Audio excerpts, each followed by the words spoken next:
every Friday from the Boston Public Library, and we are streaming on youtube.com/GBH News. Good morning, Jim. Hey there, Marjorie. How are you? Oh, we got a little applause. Thank you. That's exciting. Thank you very much. Why don't you applaud for Marjorie, too? I mean, really, that's an old joke. In any case, and now for something completely different, at least for us. At around 7:15 last night, an asteroid 7 million miles away, just hurtling through space, minding its own asteroid business, was violently assaulted by a small spacecraft from Earth. It was a space defense test, and we passed with flying colors, knocking the space rock, they said it was the size of a football stadium, slightly off its path. It bodes well for our ability to do it for real if we ever identify an asteroid on track to collide with Earth. But for some reason, it's all I can think about. Our democracy is unraveling. Our planet is melting. Putin is threatening nuclear annihilation. There's nothing funny about it. But Why am I laughing? But for an hour last night, I think Marjorie, was totally enraptured by this on TV. Sort of the real life don't look up scenario unfolding. Did you have a similar reaction? And in addition, we have another question. Marjorie has a question she would like answered. Yes. She asked me this before the show. When the tiny spacecraft we sent to collide with the asteroid sent pictures back from up close, she wanted to know why space rocks were not breaking off and flying into space. To which I said, Marjorie, why are you and I not breaking off and flying into space? I think is the answer to your question. So if you have answers to Marjorie's question or mine, were you not in awe last night? Give us a call or a text at 877-301-8970. By the way, here's the moment. Let's play this. Yeah, let's play this. Here's the moment Gets the me all DART excited. team, that stands for Double Asteroid Redirection Test. I have no idea why the double thing is in there. Here's the moment the DART team learned that the rocket had crashed right on target. Wow.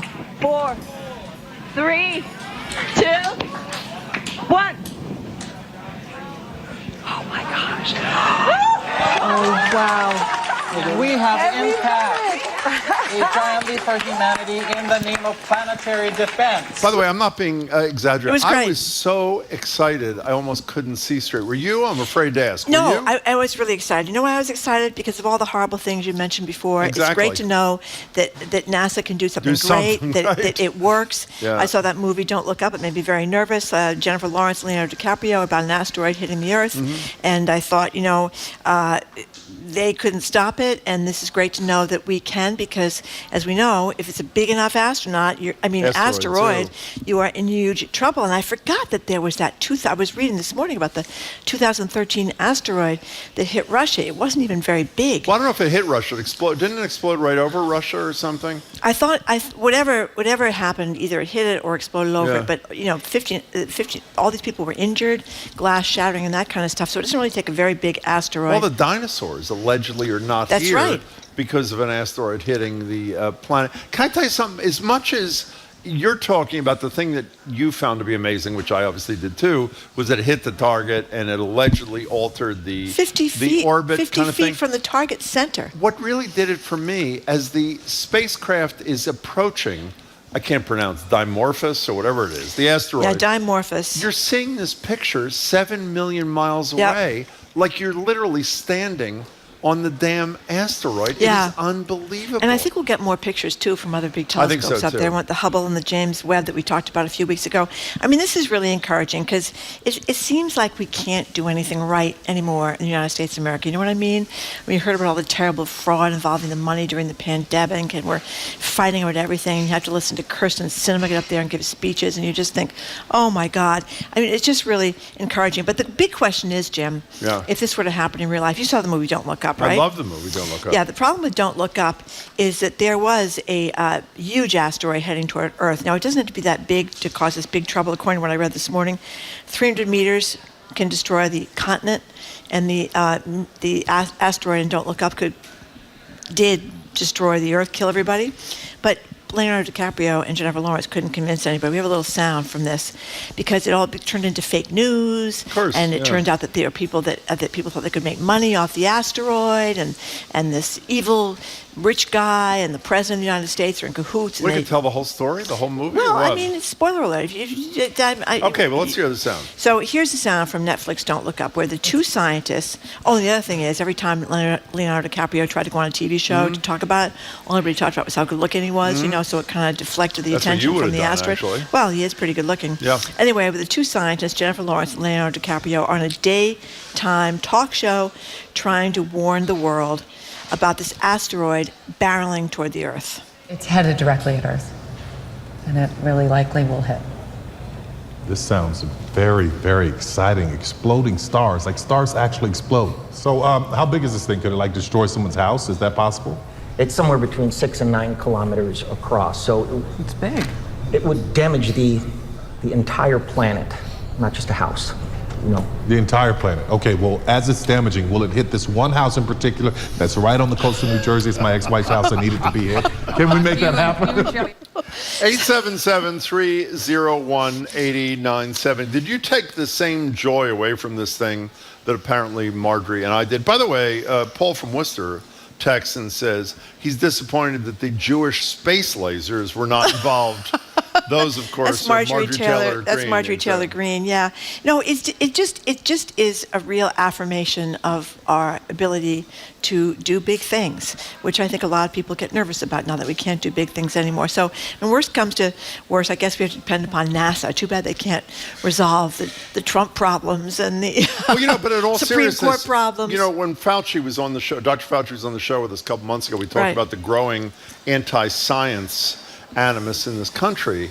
And obviously it's a different kind of science, but yet another affirmation that science actually can work for all those losers who keep contending that Anthony Fauci led us wrong. 877-301-8970 is our number. I'll be really disappointed if you guys call and say no big deal. I thought it was just absolutely huge and wonderful and glorious. Were you surprised that Charlie Baker is one of the smartest people I've ever met in my life? When we asked him if he was going to be watching last night, he said he didn't know anything about it. He was surprised Talk about it. laser focus. You know what else is great about this too? That apparently the little, and it's like a golf cart size deal. That's what they right? say, yeah. This little thing, whatever it was called, the little dark golf cart, I'm going to call it, spotted the asteroid a little bit more than an hour before it actually collided with it. And then it had been following it. It had been following it for what, was it 9 months? It had been following it around. And it hit it at 14,000 miles per hour. I mean, it's just, the whole thing is just really, really cool. It makes me feel better about... By the way, do you know how fast the spacecraft was going? 14,000 miles an hour. You know how long at that speed it would take to go from Boston to New York? I think it would be... 1 minute. Yeah, okay. That's how fast it was going. Is that incredible? It's moving. Is that It's moving really quick. And the incredible? other thing is, you made fun of me about this, but when I What's did that? look at the asteroid, Yeah. and I saw all these rocks, all these small rocks attached to it, I was surprised that They weren't all just falling off? Okay, Jay in Worcester, you're in a car or somewhere. You're on Boston Public Radio. Thank you for the call. Hi, Jay. What's up, Jay? Hey guys, long time listener, first time caller. Wow, thank you. I was just really curious why the Space Force isn't involved and why the theme song wasn't playing when the spaceship hit the asteroid. Wait a minute. The Space Force, that's Trump's Space That's Trump's Force, thing. correct? Well, it's now the United States Space Force. We haven't really heard much about the Space Force lately, Jay. They've kind of disappeared. Kind Well, of like in they created Tifa it. has disappeared. What was your second question there, Jay? So I was listening to Wait, Wait, Don't Tell Me on Saturday, and apparently they came up with a new theme song. What is it? What is it? Yeah. It's a bunch of instrumentals, but they obviously played Star Wars with Darth Vader. Okay, Jay, thank you for your first call. Make another one soon. 877-301-8970. Connie from South Natick wants to know why they can't develop a way to disperse hurricanes, which is a great question today as we have one barreling toward 130 miles Tampa an hour, and yeah. Sarasota, that whole area of Florida. Fort Myers is there where the Red Sox I don't know. play too, I think, which is pretty scary. And of course, because of climate change, it's one of the big fears now about hurricanes that they stall and they sit longer above the area, pouring all that rain and causing very intense flooding. 877-301-8970 is the number. We were talking about watching last night, a little bit after 7 o'clock. I think it was about 7:15. It was. This little golf cart size thing. 7 million miles away. 7 million miles away, that's right. And the thing is, we don't know about other asteroids that are out there. I mean, the one that caused, the dinosaurs to disappear was obviously very, very large. But as I said before, a 300-meter asteroid could destroy the entire continent, depending on which continent it is. Well, Miles O'Brien, who obviously has a GBH connection, or the woman whose name I can't think of, who works for CNN, who does space stuff, said this asteroid was the size of a football stadium. Mm-hmm. One 5 times as big, and there are obviously plenty of those, should it strike the Earth, would be enough to destroy the whole planet. And we don't know about all of them that are out there because of some reflection off the sun deal, so we're trying to get a different angle or different telescopes that could see more of them that could possibly hit Earth. Gigi, Wait, before you take Gigi, can I ask you a question? What? Since you asked that terrific question about Yeah. what happened, why weren't the rocks just falling off the asteroid, I have one for you. As we got closer and closer to the asteroid, you're watching, obviously, I am the watching, camera yes. from the little spaceship, from the DART. What if it turns out they picked up somebody on the asteroid who's going like this, waving their arms and saying, no, Or what do you do then? Or suppose they missed. That might have been the final straw for me. If they missed, it would be, oh my God, can't we do anything right anymore? Didn't you make that point before? I mean, which is a really important one. I'm sorry I glossed over it. This thing is only the size of a football stadium, 7 million miles away. Correct. Dead on. I mean, it's dead on. It's really 50 feet from the target center. Is that what it was? Yeah, 50 feet from the target center, which is pretty damn impressive. Let's go to Gigi in Cambridge. Thank you for calling. Hey, Gigi, what's up? Hi there. Hi. Hi. Yes, I cried, but I'm 84 years old. Yeah. And the first time I ever flew in a plane was 1965. Wow. And to me, that was miraculous. It is amazing And I they cried stay all up, the- isn't it, Gigi? I cried all the way to Europe. You just... Last night, I sort of sat there with my phone, and I kept calling people to tell them, it's going to happen. And when it happened, I just cried. I was so excited. So Well, I didn't weep, but I can was pretty understand. excited too, Gigi. It was pretty... I mean, that's coming full circle from your first plane ride to that. Is pretty Gigi, great. that was 60 a great. years. Gigi, that thanks. was a great call. Thank you very much, Gigi. Yeah, it is one of those. I mean, I've said this before, but why not say it again, Marjorie? Sure. That once upon a time, I always thought that in the United States of America, we might fight, we might argue, but at the end of every other tried and failed effort, we would find the right solution and we'd fix things. But I think a lot of us have stopped thinking that for a long time. I mean, climate disaster is the biggest one. It's coming, and we're still fighting about it. We have to listen just to passed hundreds of billions of dollars. Yeah, but Joe of Manchin funding. now wants to ease up permitting on fossil fuels. I know he does. I mean, so it's just we don't seem to be able to manage the crises that we face, and obviously, the United States has been in a crisis for quite some time now. So it's great to see that these scientists at NASA can still do something right. I agree. Remember years ago when we had the Challenger disaster? Yeah, I do. I mean, that was so horrible to know that they risked those O-rings that we all talked about weren't what they should have been, and Which they knew in advance. they knew in advance, and that was really disturbing. But boy, since then they've been pretty. Right on target. Tony from Nashua says, "Why do we want to deflect an asteroid? We'll all die in 3 seconds. Easy. I'd rather an asteroid than a long, slow death with not a good word for former President Trump or DeSantis running the United States of America." Let's go to Bill in a car. Bill, you're next on Boston Public Radio. Thank you for calling. Hi. Hey, Jim and Marjorie. I'm as excited as you are over Good. this crazy thing. Good. Do you know how they found this asteroid? Nope. Nope. They didn't actually see it. they sensed the light was being blocked. It's because the little asteroid was going around the big asteroid that was off to the side. That was that big one we saw that when it crashed into it. I mean, it was 7 million miles away, and they're guessing if they're going to hit something. No, it's pretty great. It is pretty great. And did you you sound like you know more about this than I do, Bill. I read this morning where, some asteroids have gone by us, been close to the Earth, and we didn't even see them till they were gone by us. We didn't have the capability what's to close, see them. like 1 million miles? Well, 70,000 kilometers or miles or something like that. I mean, that's close, right? That's one of the stories. I lost my story. I think it says it on the front page of the story. Okay, well, check it out. Yeah, 70,000 Bill, kilometers. I'm glad you were thrilled as well. Thank you very much for the poll. You see, here's Ray, a new report is exactly what I fear if this were to happen. How long before QAnon claims this never happened, but was totally staged by the Biden propaganda machine? I mean, that was what Don't Look Up was talking about, how because there was such distrust of media, distrust of leadership, that they kept telling people this asteroid was coming, and half the people didn't believe it. They thought it was a big and no big deal. And by the way, for people who didn't see the movie, the title "Don't Look Up" means if you don't look up, you can pretend like it doesn't exist. That's right. Which is essentially what half of this country does. And spoiler for a lot of alert, things. if you haven't seen it, the asteroid crashes into the Earth and everybody dies. Well, whatever. Well, no, they don't, because some people escape to another planet. Yeah, but they or something, eventually right? died. They did? Yes, I think so. That's very sad. Wasn't the president eaten by a dinosaur? Or Was that something Meryl like Streep? I think Meryl Streep was eaten by some. We got to take a break. I think wasn't that I think so. eaten by a dinosaur? I think it was something like that. It did not end well for her either. So we're talking about this asteroid last night. How it was a cheerful moment that we really did this great thing. And of course, if there are bigger asteroids in the future, we might just be able to alter their orbit, which would mean they wouldn't hit us. You're listening to Boston Public Radio 89.7 GBH. We are broadcasting live as we do every Tuesday and every Friday from the Boston Public Library.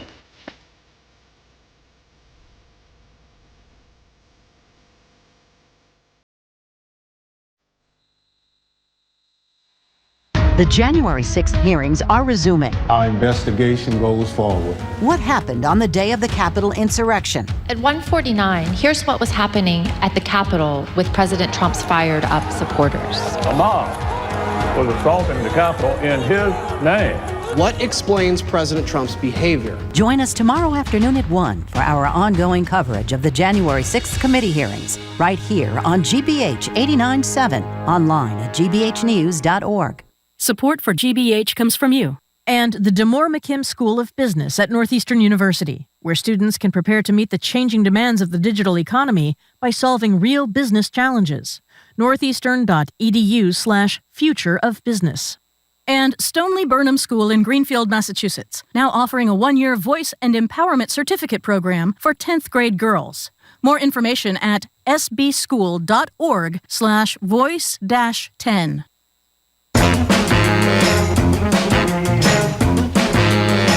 Welcome back to Boston Public Radio. Jim Browdy and Marjorie. And we're doing something a little bit different today. We're talking about this incredible moment last night at about 7:15 where this spaceship the size of a golf cart hit an asteroid 7 million miles away in an attempt, successful, we believe, to knock it a little bit off course. And the purpose of it, of course, was should the Earth ever be a target of one of those asteroids, theoretically, we can do the exact same thing. Marjorie and I found it wildly excited. Now, here's a texter who says, by the way, this texter mentions, this is Becky, who you remember. Yes. We went to Fenway. She was a listener to see Bruce Springsteen in 2003. Do you remember John Belushi doing a crazy funny piece on Skylab hitting the Earth? I smoked a lot of pot, she says, at that time, but I have memory of that. Well, Becky, we do not. Thank you very much, though. Mark in Belmont. I'm sorry. Hold on, Mark. I should have said about Don't Look Up. It's one of the texters just said that in the movie, the asteroid is like a metaphor for climate change. That we know it's happening, we know it's going to be disaster, and we do nothing. We're ignoring it. Don't look up. Yeah, exactly. That's the point of the movie. Thank you, texter, for reminding me to say that. Mark in Belmont. Hey. Hi. Hey, guys. Hey. Long-time listener, second-time caller. Thank you. I think somebody said that, we no longer do big things. But I don't think that's really true. I mean, including this work that was done yesterday with NASA. I mean, we have the Large Hadron Collider, which discovered the Higgs. James Webb Space Telescope that just launched. 2 vaccines that were produced in just, days. Real advancement in fusion technology that might provide unlimited clean energy forever. That's happening right here in our backyard in Cambridge. And artificial intelligence is driving all of this. I think if you peel back all of the messy human drama of politics, which is mostly what the media reports on, and you look under that kind of rotten log, we're really doing some world-changing things. I think there should be a lot more celebration. You know, Mark, I'm so glad you called, because you are absolutely right. I mean, the science and technology is doing brilliant things. David Abel just had a great story in the paper paper today about lithium batteries, making them cheaper and for more from aluminum and other materials that are much more prevalent. So we don't have these really expensive batteries for electric cars and stuff like that. You raise a great point. Well, I was going to say something really stupid in response to Mark until I thought, which was, well, everything you listed doesn't affect our everyday life now. And then, of course, I remember he just mentioned Moderna and Pfizer, which affected the life of every person wise enough to take it. Mark, that was a great call. Thank you for doing it. We really appreciate it. 877-301-8970. By the way, the first caller today, was it Jake? Was There's that his a name? Space Force. He was right about the song. All the texters are telling me. And what is that? There's a new Space Force song. On Don't Tell Me? Is that where it was? I think so. Okay. In any case, Jake, thanks for alerting us to that. We were obviously unaware. 877-301-8970. It's called Semper Supra, taken from the Space Force motto. Oh! We have a little sound. Let's hear it. Let's hear a few lines. I don't know why, but let's hear it. Go ahead. A few notes, whatever.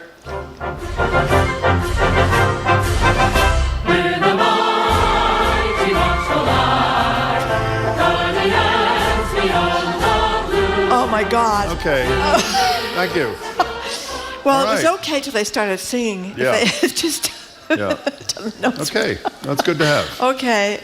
Semper Supra, it's taken from the Space Force motto, always above, was unveiled by General John J. Raymond, Chief of Space Operations, at a conference. Wait a second. This is real? It's Yeah. real? I thought it was like a Saturday Night Live routine. It's not a good song. Okay. We're thinking of having that be our new theme song, by the way, the Space Force. Maybe we should do that. Maybe Let's we go to shouldn't. Paul in Marshfield. Thank you for calling. Hey, Paul, what's up? Hey, thanks a lot. Yeah, I was really excited because I looked at the potential for this tool to redirect the asteroid. I mean, think of all the things we could do. We could redirect it to hit Russia or Mar-a-Lago or maybe Mar-a-Lago, we call it, too. Yeah. You know, it's a really great thing. Yeah, that's sad. Paul, thank you for the call. By the way, in a similar vein, Brendan Sturbridge texts and says, the big question on every Republican's mind today, did NASA find Hillary's emails on the asteroid?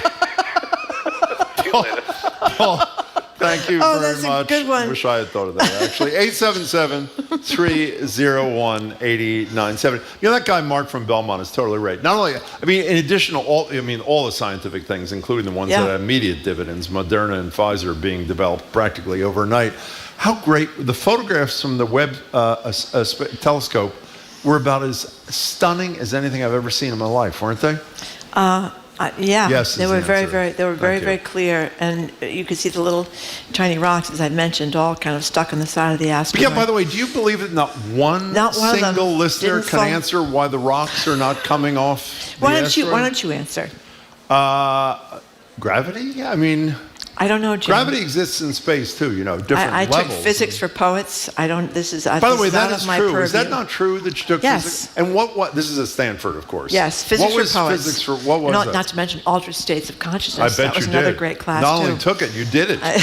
Bob in the truck. Wait a second. What? Bob, hold on. What was physics for poets? It was physics. You had to take science, and it was for science courses for people that were idiots in science. And I was one of them. So there you go. Bob in the truck. Thank you for calling. Hello, Bob. Hi there. Hi. Marty was asking, you guys are asking why the rocks didn't fly off. Yes. And it just doesn't seem, considering like the size of the moon to the Earth and how much lower the gravity is on the moon. Yeah. So this is a tiny football-sized thing.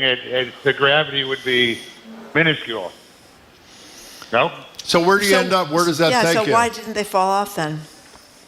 Are they really rocks and they're not just like protuberances sticking off the thing? I don't know. It could have been Like, you celestial. guys know people. It's also, Yeah, we should find out. Well, One of them you're not solving anything. You're deepening the mystery for all of us. Jamie, our lead producer, said he thought it was Gorilla Glue. Do you find that to be celestial compelling, Bob? Gorilla Glue. Or Velcro. Thank you, Bob. Thank you for the laughter. 877-301-8097. You know, it could have been from an alien planet, and the aliens made the super glue and attached it to Yeah, I'm sure that's... to the asteroid. No, I think... Before it Did you learn took that off. in physics for poets? No, I or did were not. you- I did not learn that. I didn't learn much of By the anything, way, obviously. science is... Economics and science are my two real... I may have other weak spots, too. Science I could never quite get. No, I was in awe all the time, but understood like nothing. Yep. Well, I took physics for poets and human sexuality. How was that? You obviously got an A in that, Biggest didn't you? class in the entire Is university. that really true? Let me tell you, it was mobbed. I bet it Joan was. from Worcester, thank you for calling. Hey, Joan, what's up?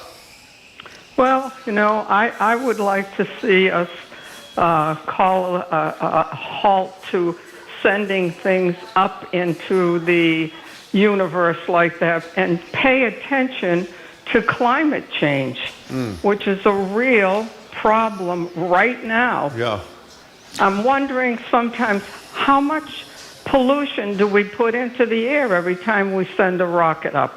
Well, I would argue that we could probably walk and chew gum at the same time if our country knew what it was doing. And, I'm surely not defending Congress, but the Democrats did just pass, with no Republican votes, what was it, $400 billion of climate legislation, the largest ever in our history. And I, for one, Joan, I don't know about you, I would prefer that we have the ability to divert an asteroid rather than having a direct hit. How about you?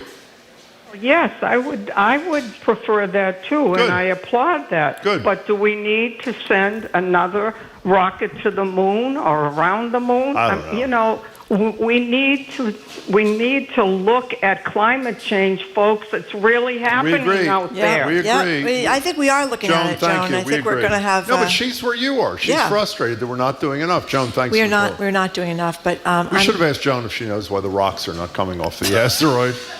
By the way, you know what was disappointing? I hate to be a downer because I loved every minute of this. Yeah. My understanding, correct me if you know otherwise, is the spaceship, the DART thing, was supposed to broadcast photographs, as it did. Yeah. Till 2.5 seconds, I think, before impact. Yes. And then I thought there was another satellite or something. There was some screw that up. was supposed to show us the impact with everything exploding off the asteroid. There was what happened to that? There was some screw up. It's in one of the stories, but I forget exactly what it said. There was some kind of error, but maybe we're going to get footage from other places, from these other telescopes today. I'm not sure. Nick from Connecticut. Hey, I'm Nick. out of my element here, clearly. Hey, Hi, Nick. Nick. Hey there, formerly Nick from Brighton. How you guys Oh, doing? hey, Nick.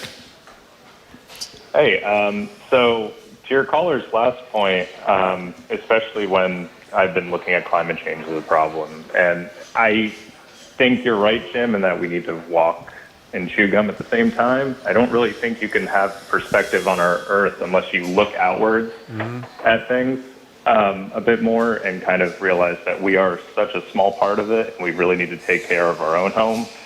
But I think the real issue is that it was really fantastic to see NASA doing something and not just seeing a billionaire's space tourism excellent launch, which is just the most wasteful, bogus thing I could actively think of happening with space. I'm really glad you made that call, and I wish we had said that too. Nick, that is a wonderful cap to this discussion. Thank you for making the call.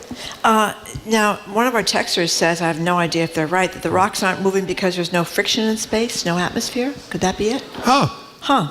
Okay. You're the one that asked the question. Well, as I That said, sounds good to me. I am out of my element. But obviously the rocks, I assume, did fly out when there was impact, even though we never got to see it, correct? Yes, and we're supposed to be able to see that today. I mean, We are. they're going to be able to see a lot more pictures of this whole thing, which is really, really exciting. 877-301-8970. We're done with this. Oh, we are? We are. Okay, we're That's done how with it this. Okay, we are going to talk, but it was. I mean, the bottom line is. It was great. I mean, it was uplifting, wasn't it? Not only uplifting, you could watch it 7 million miles away. And they said the delay was something like 38 seconds or something like that. 38 seconds after it happened, we were watching this thing collide with an asteroid. I mean, it is unbelievable. Okay, coming up, we are back to planet Earth, talking with NBC Sports' Trenny Kuznarek. We'll parse through all we know and don't know. Oh, Trenny Casey. Whoops. I always say Trenny Kuznarek. She's married now. A few weeks. And her name used to be Trenny Kuznarek. Now she is Trenny Casey. She's going to tell us all we know and don't know about Celtics coach Ime Udoka's year-long suspension and what Brett Favre has been up to lately. You're listening to Boston Public Radio, 89.7 GBH. We are broadcasting live from the Boston Public Library, and we are streaming on youtube.com/GBH News.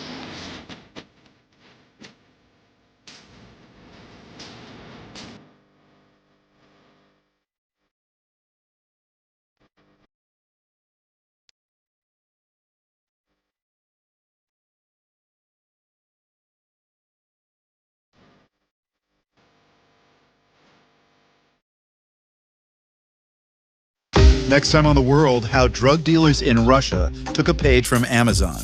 They sold their products online, making them available to customers almost instantly. Weed and cocaine were stashed at sites hidden all over Moscow. There are thousands and thousands of packages of drugs waiting for someone to purchase their location and pick them up. The rise and fall of the Russian drug website, Hydra. It's on The World. This afternoon at 3, here on GBH News 89.7. Funding for our programs comes from you. And Newbury Court, a full-service residential community in Concord, Massachusetts, for persons 62 or over, committed to creating an active, independent lifestyle. More at newburycourt.org or 978-369-5155. And the Museum of Fine Arts, Boston. You can experience the magnetic portraits of Barack and Michelle Obama at the MFA for 8 weeks. Ticket reservations available at mfa.org/Obama. Sponsored by Bank of America.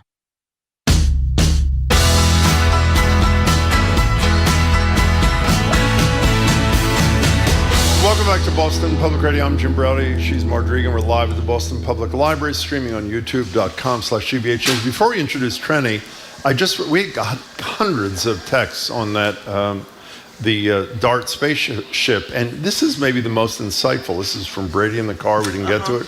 DART seems like it is a tremendous machine. He is moving like a tremendous machine. Exactly. Thank you very much for that. We never miss an opportunity. I now Marjorie. have, not only do I have my Secretariat mug that our co-workers made for me, I now have a Secretariat coaster. You do? That Paul and Wister made for me. Yep, with a tremendous machine on it and a beautiful coaster with features Secretariat in the middle. Okay, so joining us now on Zoom is Trenny Casey. She is an anchor and reporter for NBC Sports Boston. Hello there, Trenny. Hi, guys. Hi. So, Trenny Kuznarek, a lot of us were confused, and a lot of us are still confused about exactly what happened to the Celtics coach. But from what I'm gathering, it was much worse than we may have thought, even though we don't know. So what's the latest? Yeah, we don't know, Marjorie, and that's frustrating, I think, to a lot of people, but mostly the players. So the Celtics held their media day ahead of the beginning of training camp. Training camp starts today, held media day yesterday. And when I asked our Celtics insider, Chris Forsberg, who was there, I said, what was like the tenor? Like what was sort of the vibe of everybody? And he said frustration, that they don't know, they do not know the details as to why Ime Udoka has been suspended for a full year. They were also frustrated by the fact that they found out, like many of us did, which was on Twitter. There's some sound from Jason Tatum yesterday at the podium, and someone saying, "Hey, when and where, how did you find out? Where were you?" And he used an expletive. He said, "Bleep, I found out the same way you guys did on Twitter." I think that's a frustration, but it seems to me that there's just there's a lot of layers to this. There are a lot of rumors. There are a lot of legal issues, I'm assuming, that are in play that are limiting what the Celtics can tell us. Gary Washburn wrote a great piece last week saying, that once the allegations came to light that there was this consensual relationship between an employee, Celtics employee, and Ime Udoka, that once they dug further into it, the details were, and I quote, ghastly. But that, part of why they can't say a lot is the legal side. But also, there is a thought that maybe that they're trying to protect Udoka a little bit, that the details are so unseemly But that doesn't make sense to me. Like at some point, listen, talking to Forsberg yesterday, Chris Mannix, who's covered the NBA for Sports Illustrated for a long time, very connected, they both said it's gonna come out. It's just a matter of when it's going to come out. Can I talk about the coverage first? I had Gary Washburn on with me last night on TV. I'm an admirer too. If I see one more sports writer use the term consensual as a fact, as opposed to the Celtics suggest, we have no idea. First of all, every woman who works for the Celtics has a lower position than the coach. By definition, there isn't anybody. It may be somebody almost on his level, so maybe you can argue a la the CNN thing, quote, consensual. Was Monica Lewinsky and Bill Clinton, was that consensual? Obviously not. And the notion that without knowing what level responsibility this woman had with the Celtics, that they are just blithely using the word consensual, I find to be grotesquely irresponsible. That's one. Number two, if one more writer again repeats what the Celtics say, they can't disclose anything because of the right to privacy, just like we said with Michelle Wu and the cop who was, what's the name of the cop? Rose, the cop that was molesting everybody. Redact the name of the woman, eliminate whatever would cause there to be an identifier. They could tell us much more and tell the public much more, but they're choosing not to, using this privacy BS as a cover. This is like, unfortunately, like a broken record in the state of Massachusetts. People erroneously cite privacy, they cite confidentiality, they cite HIPAA laws, and 90% of the time it's baloney. It's just a way to cover up wrongdoing by people, or they just stall. So I think you're absolutely right. I don't think could be wrong. I'm not a lawyer. You are, but I don't think that it's not my area of expertise. I don't think this covers. I'm obviously not a lawyer either. The only thing I can think of, Jim, is if whatever Ime Udoka did does not rise to the level of criminal, I don't know if that changes things. Because what they keep citing is that he broke like team rules. But I've said this a million times since this story broke. I have said there is no sports team in America that is going to basically fire a guy, because don't get it twisted. Ime Udoka will never coach the Celtics again. I would be shocked if he ever coaches the Celtics again. I'd be shocked if he's coaching another team within the next 5 years. Like, I think this could damage him for years to come. So, we'll call it a year suspension, but it's essentially a firing. You don't do that in sports or really in any major business if you had a perfectly normal, consensual relationship with a consenting adult. That just doesn't happen. Whether you're in a relationship, the person you're having a relationship with is married or in a relationship, and it's causing some issues, like none of those things, like I'm going to be frank, that stuff happens all the time in sports, all the time. People have affairs in sports all the time. You do not get fired for that. You do not lose your job for a year. So there is more to this than they are letting on. So what I'm wondering is, do they have to sort of behind the scenes negotiate a graceful exit or negotiate some sort of package for Ime Udoka? And when that happens, they can release more information. I don't know. I don't know if it's to protect themselves, if it's to protect Udoka, if it's to protect the woman who was involved, or women, as Gary Washburn suggested. Could it be more than one person? I don't know. But the reality is that the speculation is almost causing, equal damage for some people as everything else is. Because I'm not sure if you guys followed this part of the story at all. But on Thursday, the story broke like late Wednesday night, early Thursday morning. And when I say early Thursday morning, I mean like midnight. Mm-hmm. By Thursday during the day, the number of women who were being linked to this, pictures being posted. I'm not even going to say any of the names because none of these women were involved, and their name does not even need to be brought up again. But whether it was team broadcasters, team staff members, people in the front office, people were looking up Celtics front office staff and looking down all the names. Okay, there's, this many women who work in the front office. Which one of these women are the one? Is it this person? Is it that person? And to Brad Stevens' credit, to be quite honest, I don't love the way the Celtics have handled this, but to Brad Stevens' credit, he was emotional at his press conference and in tears talking about what the women of the Celtics organization have gone through in and around, because some of their names have been dragged through the mud, and it is disgusting what happened to these people. Because it's like an automatic assumption that if you are at all connected to the team, that you are, and I suppose there is, there's always the possibility it was you, but the social media and even some media outlets, there are even some radio shows that went to great lengths on Thursday morning or Friday morning trying to drudge up names and figure out who it was, never thinking of the consequences for these women who had nothing to do with it, having to turn to their husband and say, I swear to God, it wasn't me. No woman should ever have to do that. We have that sound from, while I totally agree with you about the grotesque unfairness of those who were speculating, I don't agree with you on Brad Stevens. He's the president of the Celtics. He used to be their coach. Here he is, the press conference that Trenny was talking about. Here's Stevens. I thought, we have a lot of talented women in our organization, and I thought yesterday was really hard on them, and I think that nobody can control Twitter speculation and rampant bullshit, but I do think that we as an organization have a responsibility to make sure we're there to support them now.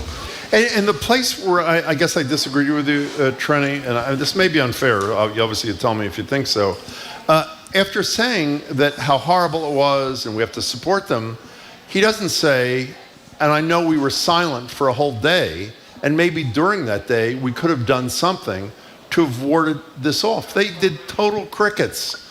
And then a day later he's saying we feel bad that while we were silent, these women were getting victimized the second time, Yeah, no, I can't argue with that. That is a good point. I'm not sure what they could have done. I don't know either. Well, that's the thing, Jim, is I don't know. Even if they had come out and put a statement out, let's say they put a statement out, like the Woj report came out at midnight, the Shams report came out, I don't even know when, but somewhere in that overnight hour. Let's say at 6 a.m. they put a statement out, or 7 a.m. for the morning news shows. Does that stop the speculation, or does it further fuel it? I don't know. To me that's like a crisis communications issue, which I would have to think that the Celtics have employed someone to help them with the crisis communications issue that they're going through right now. But no, you're right. I see where you're coming from, because I think I actually raised that to somebody else on Thursday or Friday, and they said, well, what are they supposed to do? I don't know. Short of naming the woman involved and outing her, I don't know how you protect all of the other women that are in and around it. I just honestly think it's like a gross, societal thing where anytime, I saw someone, and listen, it's kind of a nobody. It's clearly not a burner, kind of a burner account type thing, but said, why are we only blaming Ime Udoka? We don't know what the woman did. Do you know how often women coerce men in power? That's really good. But that's like a mentality, right? That's a mentality that people have, and then they side with Ime Udoka, and they think that somehow it was the manipulative mind of a woman trying to get a man in trouble. And it's but how do you change that narrative that unfortunately has permeated society? Well, you're trying to fill the space. Just to explain, the reason it can't be consensual, whether it's a woman who's the CEO or a man who's the CEO when it's somebody underneath you, is because, and we've seen this over and over again, when someone in power makes a sexual pass at someone that's beneath him, or her. It can't be consensual if there is a threat of your job or losing position at the authority. By virtue of the power difference. But what I will say, by though, virtue of the Marjorie, power dynamic, exactly. What we don't know, and I will say this, we don't know if she was even in a position that could have been affected by Ime Udoka. Like, we don't know what position this woman held, because I think if we knew the position, that might give away her identity. So if she worked in, let's just say for argument's sake, some line of like ticket sales or finance or marketing, I don't know, I'm just throwing some things out, she's not going to be under the direct control of Ime Udoka. I don't know. Yes, he has a lot of power within the organization. But I do think there are times when, even when someone is more powerful than you, that you can have that relationships happen. But clearly this was not, the reason I'll say this was clearly not just a blanket consensual relationship, because if it was, he wouldn't be fired. If this was just an instance of two consenting adults, regardless of the power structure, having a relationship, having even an affair, let's say it's an affair, that both are in relationships or married or whatever. Ime Udoka is engaged, he's not married. But I don't know what the women's marital status or women's marital status was. But let's just say, for argument's sake, they were both in relationships. That still does not, if it was truly fully consensual with nothing going wrong and going awry when it was going on, when it ended, something else, you do not get suspended and basically fired from your job for a year. That just is not going to happen. Can I Something more happens. Let me just say one more thing about the Celtics' pathetic performance, in my estimation. There's the silence for a day, which we just talked about. There's the fact that they failed to tell their star employees, and they learn on Twitter, which is about as bad as you get. And the third thing that's not getting much play, I am a huge, huge believer in second chances. If you are contrite and you atone for your sins, I've committed many and I try to atone for them. The fact that they are replacing this guy with a young coach who in 2009, when he was at West Virginia, was charged with domestic assault for putting his hands around the throat of a woman. Now again, if this guy in a normal setting has gotten his life together in 13 years, he's apologized and made amends as best he could with a woman, changed his life, fine. But to replace a guy who's getting fired, to use your word, and I agree totally that he's being fired because of sexually inappropriate conduct, with a guy who attempted to strangle a woman, what message is that sending to not only the public, but to women who work for the team, you know? Yeah, Jim, that's a tough one, because like you, I do believe that that depending on what happened and how it was flushed out, that people deserve second chances. I agree. Right? And it that was in 2009. 2009, yeah. A long time ago. Right, and it's when someone is young and in college. We don't but at the same time, Jim, the optics aren't great. And honestly, do you know what I think it comes down to? I think it comes down to that of their staff and wanting to keep some continuity and hold on to the hope that they can maybe vie for a championship and a title again this year, that they went with someone that their players like and respect. You're probably right. I think you're probably right. And I really think that's what it comes down to, that they had to weigh, how do we keep some semblance of normalcy and continuity within the basketball organization? And also, I mean, this is also a guy, it should be noted, who was up for a head coaching job at the Utah Jazz. Now, he didn't get it, but Danny Ainge, he was one of Danny Ainge's 2 finalists for it. So this is someone who is seen as a rising star in the NBA. Right. He's 34 years old. He's Joe only 34 years Mazzulla, old. no Yeah. NBA head coaching experience, no Division I college head coaching experience, no lead NBA assistant head coach experience, and no NBA playing resume of his own, according to Tara Sullivan in the Boston Globe. Can I just read a text that is really aggravating to me? Eleanor from Hingham writes, why is everyone talking on about this, saying we don't really know? If you don't know, just shut up about it already. So Eleanor, your really thoughtful opinion is, as long as the Celtics never tell anybody what horrible offense was committed by a guy that merited a year-long suspension, then since they won't tell us anything, we should never talk about it. I mean, really? Really?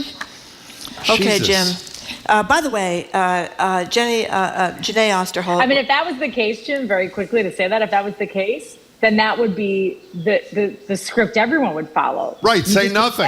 You would say Exactly. nothing because Good then point. we would never talk about it. Like, Yikes. talking about it forces the hands of the Celtics I at hope. some point, I hope you're right. some point, hopefully, to come clean and to talk about exactly what happened and to do better next time. Like, you have to hold people in power accountable for their actions and how they handle it. And that includes the Celtics organization. While Ime Udoka is the one who did the wrong here, it also should be noted, and you know, there are some suggestions, and Gary Washburn suggests this, that the Celtics didn't handle it the right way. So all of this needs to be called out, pointed out, and revamped so that it does not happen again. Because I also think it's very interesting, guys, that in the Washburn article, they point out that there was a specific clause, and this caught my eye. There is a specific clause in Udoka's contract that prevents him from fraternizing with team employees. Now, I don't know if that's standard. It's not, certainly not standard in any contract I've ever signed. Now, I'm not obviously a head coach, but you know, there is a difference on air to producers. There's nothing that says I can't date one of my, well, not anymore because I'm married, but back in the day that I couldn't date one of my producers, right? So you almost it makes my head go forward and think, was this a problem at any other juncture? Was this something that they were trying to prevent?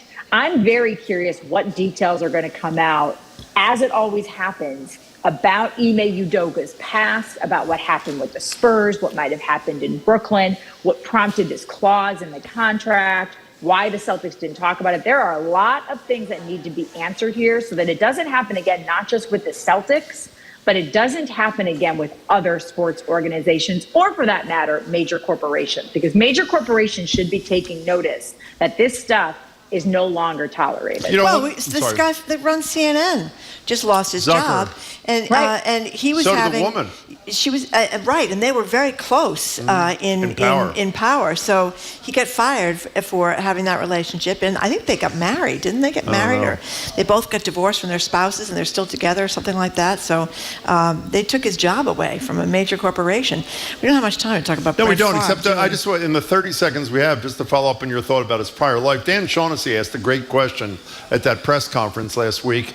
He asked either the governor, I guess you call it, Grossbeck or Brad Stevens, did you vet him for these kinds of things from his prior teams, the Nets and the Spurs? And it was one of those evasive answers, well, we vet everybody carefully, etc., which to me sounded like I'd prefer not to answer the question. So you're right, a lot more has to come out, and I think while the woman's got to be protected, it's incumbent on the Celtics to come a hell of a lot cleaner than they have so far. Yes. Trenny, it's great to see you. Thanks so much. All right, we'll talk Brett Favre next week. I don't think We will. Oh, right. Yeah. Green Bay Packer. in a He's small place. that's right. He's in a little hot water out there as well. He should Not be hot about the enough. Spurs Yeah. fans. Okay, Yeah, we've been probably speaking. not. Bye, guys. See you, bye. Bye. We've been speaking with Trenny Casey, author and reporter for NBC Sports Boston and a BPR contributor. Coming up, the Select Committee investigating the January 6th insurrection has been on a summer hiatus. They're going to hold their first hearing in months tomorrow. We're going to cover it live here at GBH, and we're going to talk about it after the news with retired federal judge Nancy Gertner. She's going to be with us to preview the hearing and talk about a lot of other legal issues. You're listening to Boston Public Radio, 89.7 GBH. We are broadcasting from the Boston Public Library, as we do every Tuesday and Friday, and we are streaming on youtube.com/GBH News.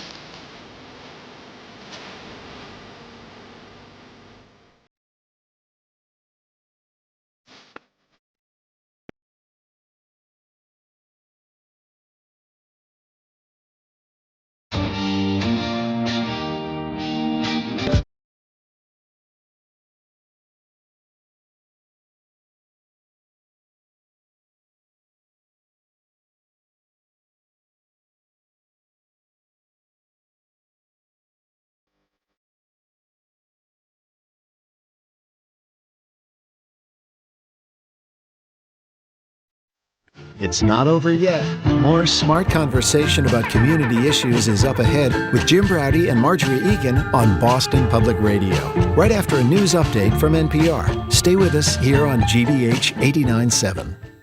Our programs are made possible thanks to you and the Office of the Massachusetts State Treasurer. The Unclaimed Property Division is holding unclaimed funds for the citizens and businesses of the Commonwealth. You can see if you have unclaimed money at findmassmoney.com. Surfers riding waves inside deep gorges, elephants battling rapids above the massive Victoria Falls. Experience life around the Zambezi, Africa's shape-shifting river, on Rivers of Life, Wednesday at 8 on GBH2. I'm Edgar B. Herwick III from GBH's Curiosity Desk, and this is 89.7 WGBH, WGBH HD1 Boston, online at gbhnews.org. Boston's local NPR. Ahead on Boston Public Radio, we're live at the Boston Public Library, a day out from what is expected to be the final January 6th committee hearing, a process that began in June. We'll talk with retired federal judge Nancy Gerdner about what to expect from the hearing, what to expect from Merrick Garland's Department of Justice, and whether jail is in Donald Trump's future. Then it's GBH Executive Arts Editor Jared Boheme on a brand new museum opening at MIT. If the FDA doesn't issue a warning about the latest trend of teenagers cooking chicken in NyQuil, does the trend even exist? We'll talk with food and policy expert Corby Kemmer about that and a new biography detailing the last days of food legend Anthony Bourdain. Then Democrats running for state office are dodging debates left and right just a few weeks from November's elections. How does it bode for democracy here in the Commonwealth? We'll ask you. And of course, it's Tuesday, John King. That's all ahead. Boston Public Radio, 89.7 GBH.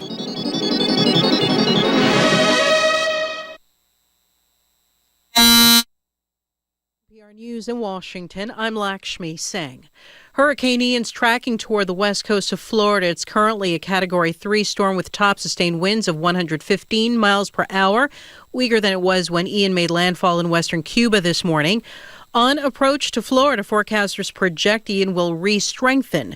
The acting director for the National Hurricane Center, Jamie Rome, says Floridians need to brace for dangerous storm surge and flood threats. Rainfall estimates that would go with this particular track, and you can see some values here in the 10 to 15 inch range. Now, to help you put that into context, a typical summertime thunderstorm here in Florida would put down about 1 inch. So multiply that by 10 or 15 to give you a perspective of just how heavy it could rain in some of these bands as they sweep out in front of the actual arrival of Ian. Millions of people are in the main evacuation zones. The founder of the far-right Oath Keepers anti-government group and 4 others are on trial today in Washington. They face seditious conspiracy charges. NPR's Ryan Lucas reports they're accused of plotting to use force to prevent Joe Biden from taking office. The case against Oath Keepers founder Stuart Rhodes and his 4 alleged co-conspirators is the most consequential prosecution so far in the January 6th Capitol riot investigation. Prosecutors say the defendants recruited, trained, and conspired to use force to try to block the transfer of presidential power to Joe Biden. The alleged plot included stashing guns in Virginia that were to be ferried into Washington, D.C. on January 6th if necessary. On the day itself, several of the defendants wore tactical gear and marched military style through the mob into the Capitol building. The trial is taking place in federal court just down the street from the Capitol. It opens with jury selection and is expected to last around 5 weeks. Ryan Lucas, NPR News, Washington. Facebook parent company Meta says it's taken down a Russian network of fake accounts impersonating European news outlets. NPR's Shannon Bond reports the campaign was pushing a pro-Kremlin view of the war in Ukraine. The Russian operation spoofed websites including the UK's Guardian and Germany's Der Spiegel to smear Ukraine's government and criticize sanctions on Russia. Ben Nimmo investigates threats at Meta. You could actually sum up everything it was saying in 10 words. Ukraine's bad, Russia's good, stop the sanctions, stop supplying weapons. Fake accounts on Facebook, Instagram, and other social networks promoted the hoax sites. But they caught the eye of the real news outlets, readers, journalists, and researchers, and Meta took them down. Meta also removed a separate network of fake accounts based in China, posting about the U.S. midterm elections, which gained almost no audience. Meta pays NPR to license NPR content. Shannon Bond, NPR News. The Dow Jones Industrial Average down 55 points at 29,206. This is NPR News. Good afternoon. With the latest from the GBH Newsroom, I'm Henry Santoro in Brookline. Well, as we get closer to Halloween, some packages of Halloween candy that people either love or hate, it's candy corn, are being recalled here in Massachusetts. GBH Radio's Mary Blake has details. Arcade Snacks, based in Auburn, says its 15-ounce packages of candy corn did not list egg as an ingredient. Egg is a potential allergen and is one of the most common allergy-causing foods for children. Consumers are urged to return the packages to the store where they bought them. The candy corn was sold at Donlan supermarkets and foodie stores in Massachusetts. Local markets include the Windfall Market in Falmouth, Johnson Roadside Farm Market in Swansea, and Fieldstone Farm Market in Marion. The FDA says no illnesses have been reported. Mary Blake, GBH, Boston's local NPR. Archaeologists in Boston are about to start searching the yard near a home in the South End for anything related to the Underground Railroad.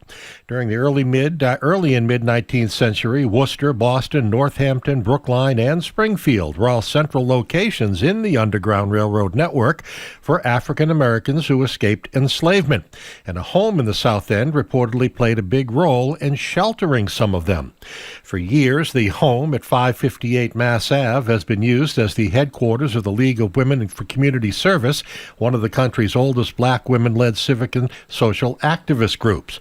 Boston's archaeology program has teamed up with the League to explore the yard behind the building, with the excavation set to begin in early October and take about a month. 68 degrees in Boston. This is GBH News. Support for NPR comes from NPR stations. Other contributors include DuckDuckGo, a privacy company committed to making privacy online simple. Used by tens of millions, they offer private search and tracker blocking with one download. DuckDuckGo, privacy simplified.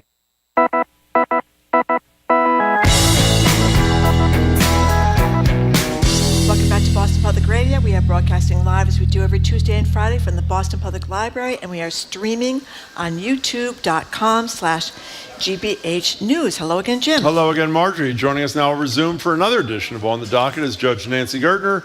Judge Gertner is a retired U.S. District Judge for the Federal District Court here in Massachusetts. She's now a senior lecturer on law at Harvard University and a BPR contributor. Judge Gertner, good to see you. Good to be here. Hey, great to see you, Judge Gertner. Thank you very much for joining us. So I think it's fair to say this is kind of an under-the-radar kind of case that a lot of us don't know about, involving Republicans hoping to give state legislatures big-time power in elections. Apparently, a conference of chief justices has filed an amicus brief in the U.S. Supreme Court about this case with these legislatures and the power in elections. So what is this about? The Constitution talks about state legislatures having the authority to set qualifications for electors. But in the 250 years of our republic, state legislatures have always been, that has been interpreted to mean, as it really has to mean, that the legislature has to be reviewed by constitutional court. In other words, if the legislature said electors now can only be white and male, that would be a violation of state constitutions, let alone federal constitutions. In other words, the state legislature is not free to pick any kind of qualification that it wanted. The interpretation of the Constitution was always that it meant legislature as reviewed by the highest court in the state. The Republicans have now, and the Republican state legislatures have filed a case in which the claim that they're making is that the legislature has the last word, that state courts don't have anything to say about it. So the legislature can do something that violates state constitutional law. What is remarkable is that there's a brief by high court state judges saying, effectively, this is nuts. The state legislature is not free to act with impunity vis-a-vis a state constitution, can do whatever they want. It's a very significant case because if the Supreme Court sides with the argument that the state legislatures are the last word, then many of the battleground states, which have overwhelmingly Republican state legislatures, will be given free rein to make whatever restrictions. I mean, we saw it in the last election when all of a sudden a state legislature would sort of constrict the rules regarding qualifications to vote. And if they're the last word, then they can affect the outcome of the election. Of the elections, that's right. And so this is a theory that the theory about the state legislature being supreme over other branches of state government is literally a theory that no respectable scholar supports. And it's also a theory that it really belies, as I said, 250 years of history. I have to say, Judge Gertner, I'm alarmed. Now, of course, I'm alarmed about everything, so I guess we got to put it in context. First of all, if people want to check this out, it's Moore versus Harper, be argued in the fall at some point. This seems to me to be one of the most dangerous cases ever. You said a minute ago, well, no credible legal scholar. Everything I've read about this in the last couple of weeks say at least 4 members of the Supreme Court, seem totally open to the argument being made by these Republican legislatures. So it appears that we're one vote away from them saying that courts can't review anything a state legislature does vis-a-vis elections. It's in their hands. I mean, this is... Right, the federal court could, but the federal court, after all, ends with the Supreme Court. US, right. But this was litigation concerning the ways in which what the state legislature was doing violated its own constitution. Yes, that there may be 4 justices who are interested in this. I have to sort of watch my words here, which I try not to do, but I will in this situation. Yeah, of course. But this court has shown itself perfectly willing over the past 2 years to indulge in idiosyncratic interpretations of a number of constitutional provisions. So it doesn't surprise me that they would consider it. I also might add that it was lurking in Bush v. Gore. This theory was in Bush v. Gore. And again, not, for the most part, not followed anywhere else. But you have years and years of precedent allowing, saying that the state government is an entity, a legislature as reviewed by the state Supreme Court. It is not the state legislature on a tear of its own. So it's a tremendously significant case. It's very troubling that the court took it. It takes 4 justices to take it. And it could have enormous impact on the future of our elections. Yeah, I just want to be clear on that because the fact that it takes 4 justices to take a case, as Jim says, indicates that maybe 4 justices are interested in messing with the way we set up our elections right now. Because if they thought it was ridiculous, they wouldn't take the case, correct? If they didn't think there was an issue to be discussed, they wouldn't take it.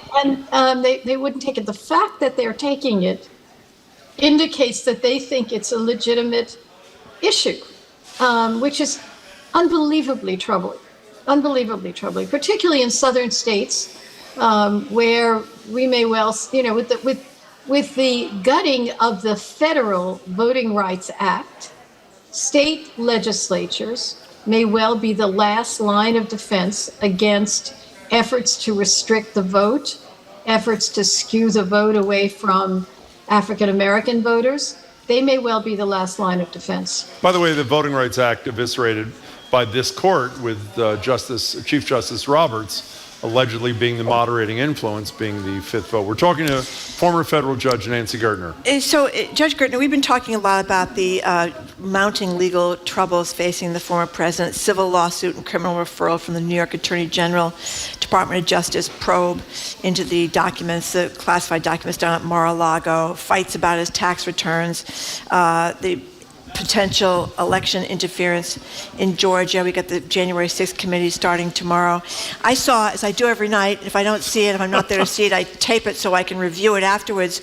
Jim Browdy's brilliant show. Thank you very much. Greater Boston, that's on every night, and I happened to see it. It was a really great segment. It was a whole show, actually. It was.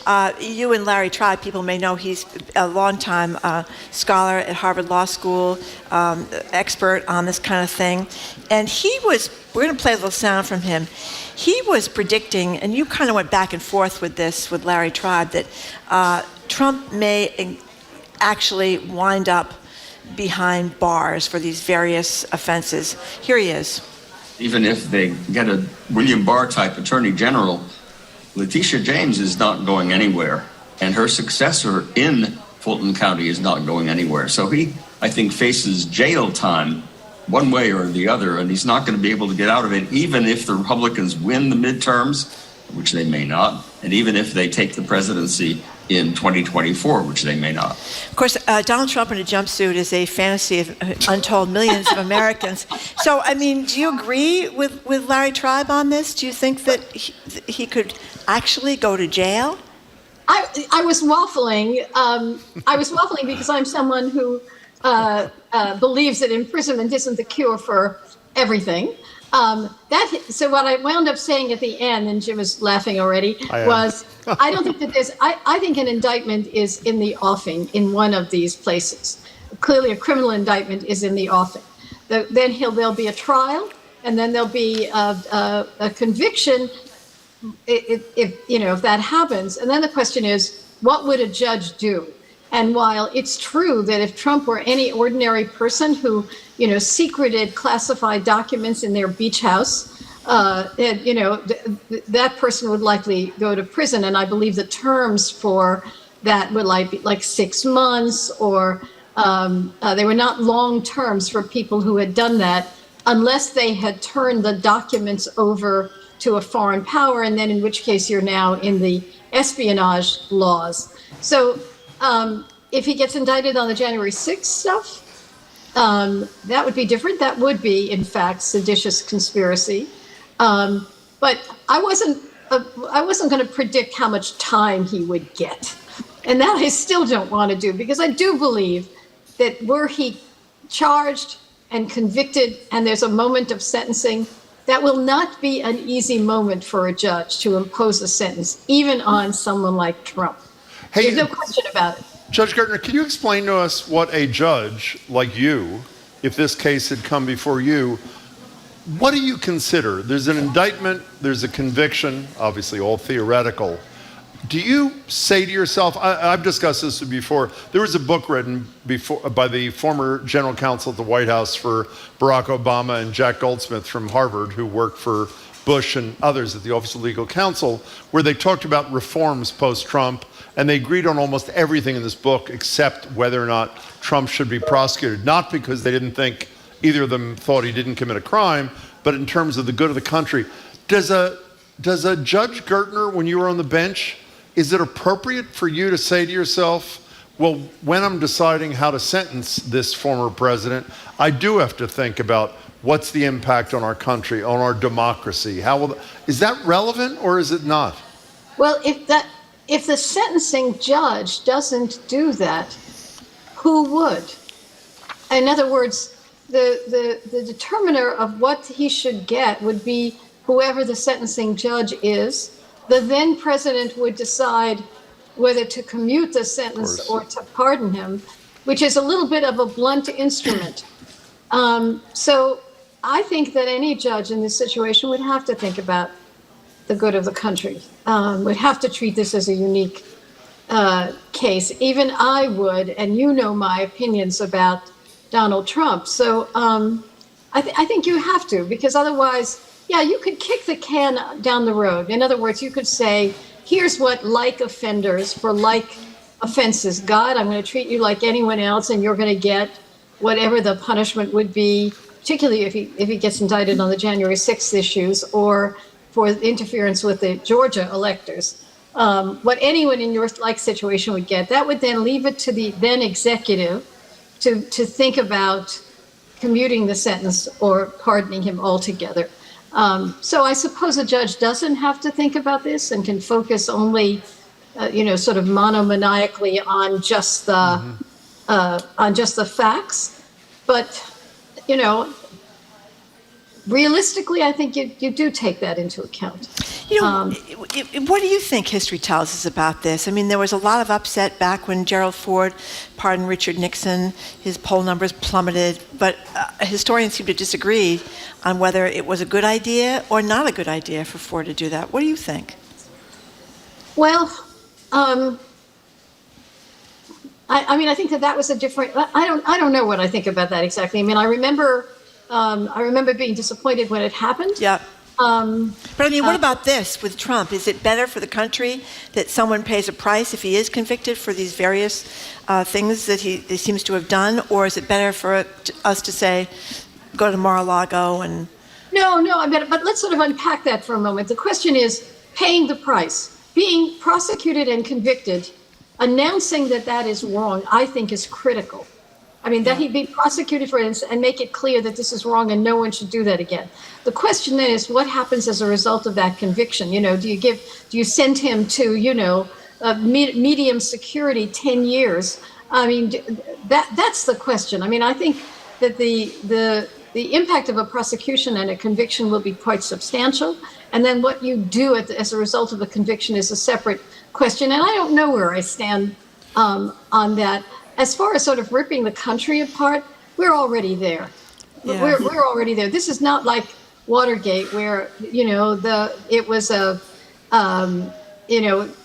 one of, in the sense that it was what he was doing with respect to the Watergate investigation. This is so multifaceted and has so many fronts that we're already ripping the country apart, and we have to follow through because someone somewhere has to say this is just wrong. This is flat out wrong. And if the criminal courts don't do it, I don't know who would. One last thing about this. I interviewed about, 2 months ago, Jill Wine-Banks, who you may recall was the only woman on the prosecutor's team in Watergate. And I asked her if she thought that Nixon should have gone to jail. And she said she was actually the only prosecutor on the team who argued in favor of him going to jail. And I said, why?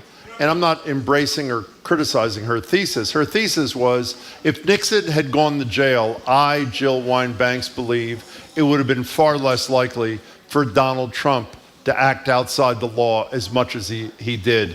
And I have to say, who knows, but I think there may be some merit to that, no?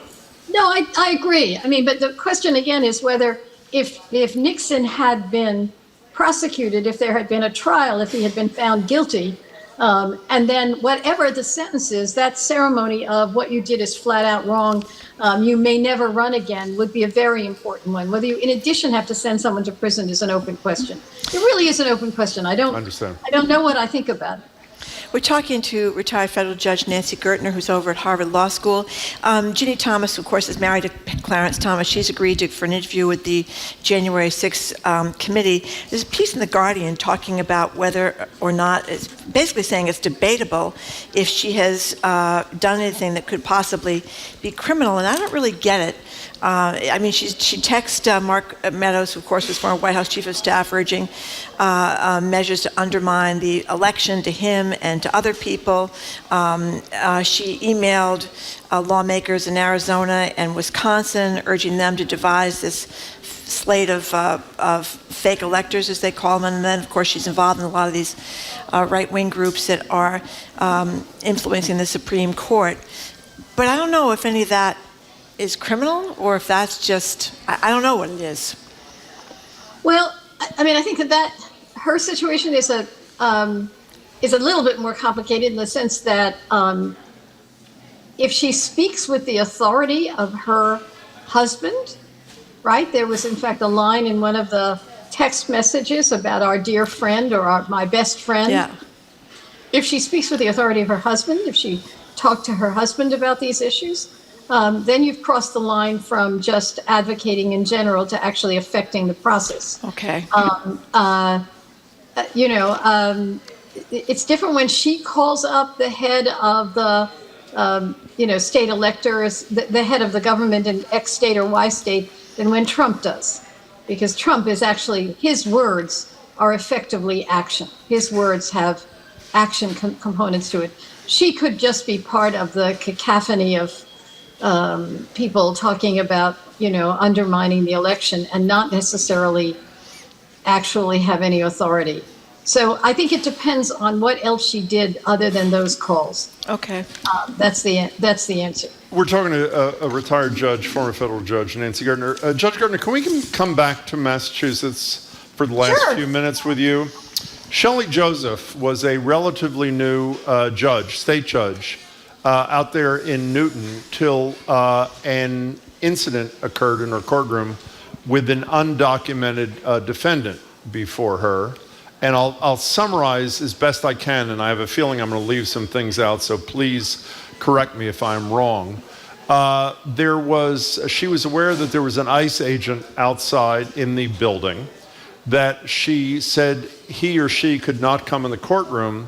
And while they were not in the courtroom, she turned off the recording device, which apparently is in violation of state rules, and allowed her bailiff, if that's the proper term, to usher this undocumented person who was subject to deportation out of the back door of the Newton courthouse. Andrew Lelling, who was Rachel Rollins' predecessor, prosecuted her, brought criminal charges against her for that.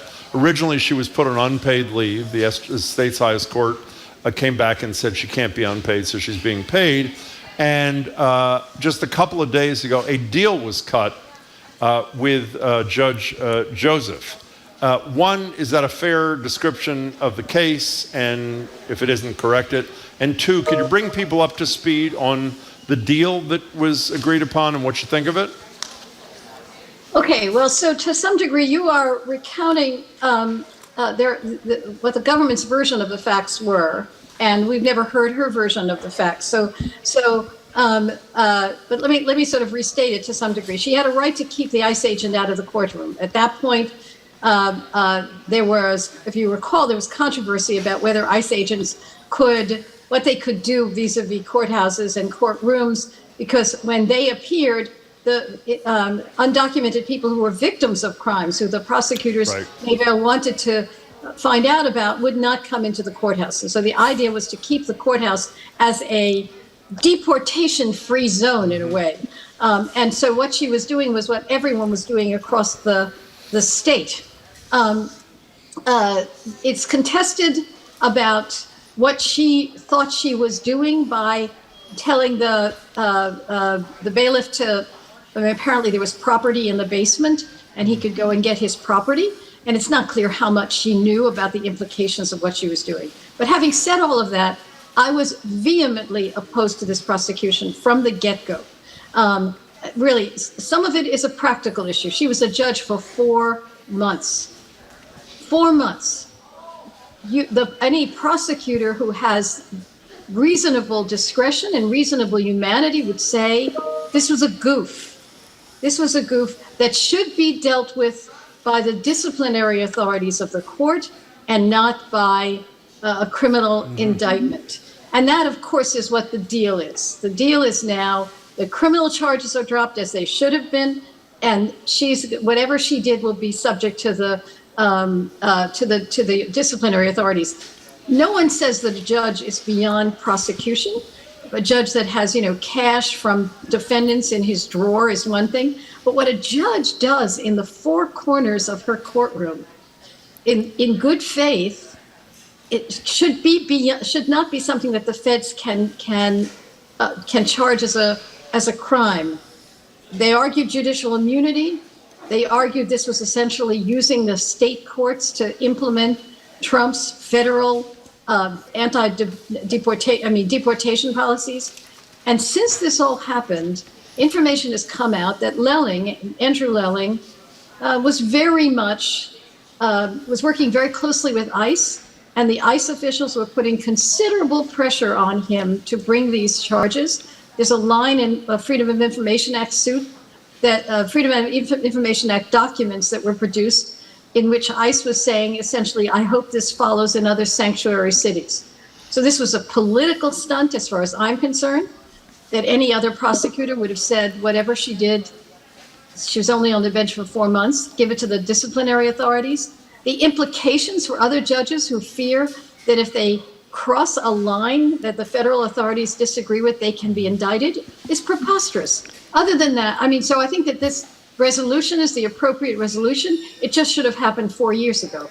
Judge Gertner, what were the goofs or goof? The going to the basement or turning off the tape recorder? What were the goofs? Well, my understanding is that turning off the tape recorder was something that she shouldn't have done. But the question was, I mean, what the government did here, by the way, is it took a criminal defense lawyer and I assume, put considerable pressure on the defense lawyer to testify against the judge.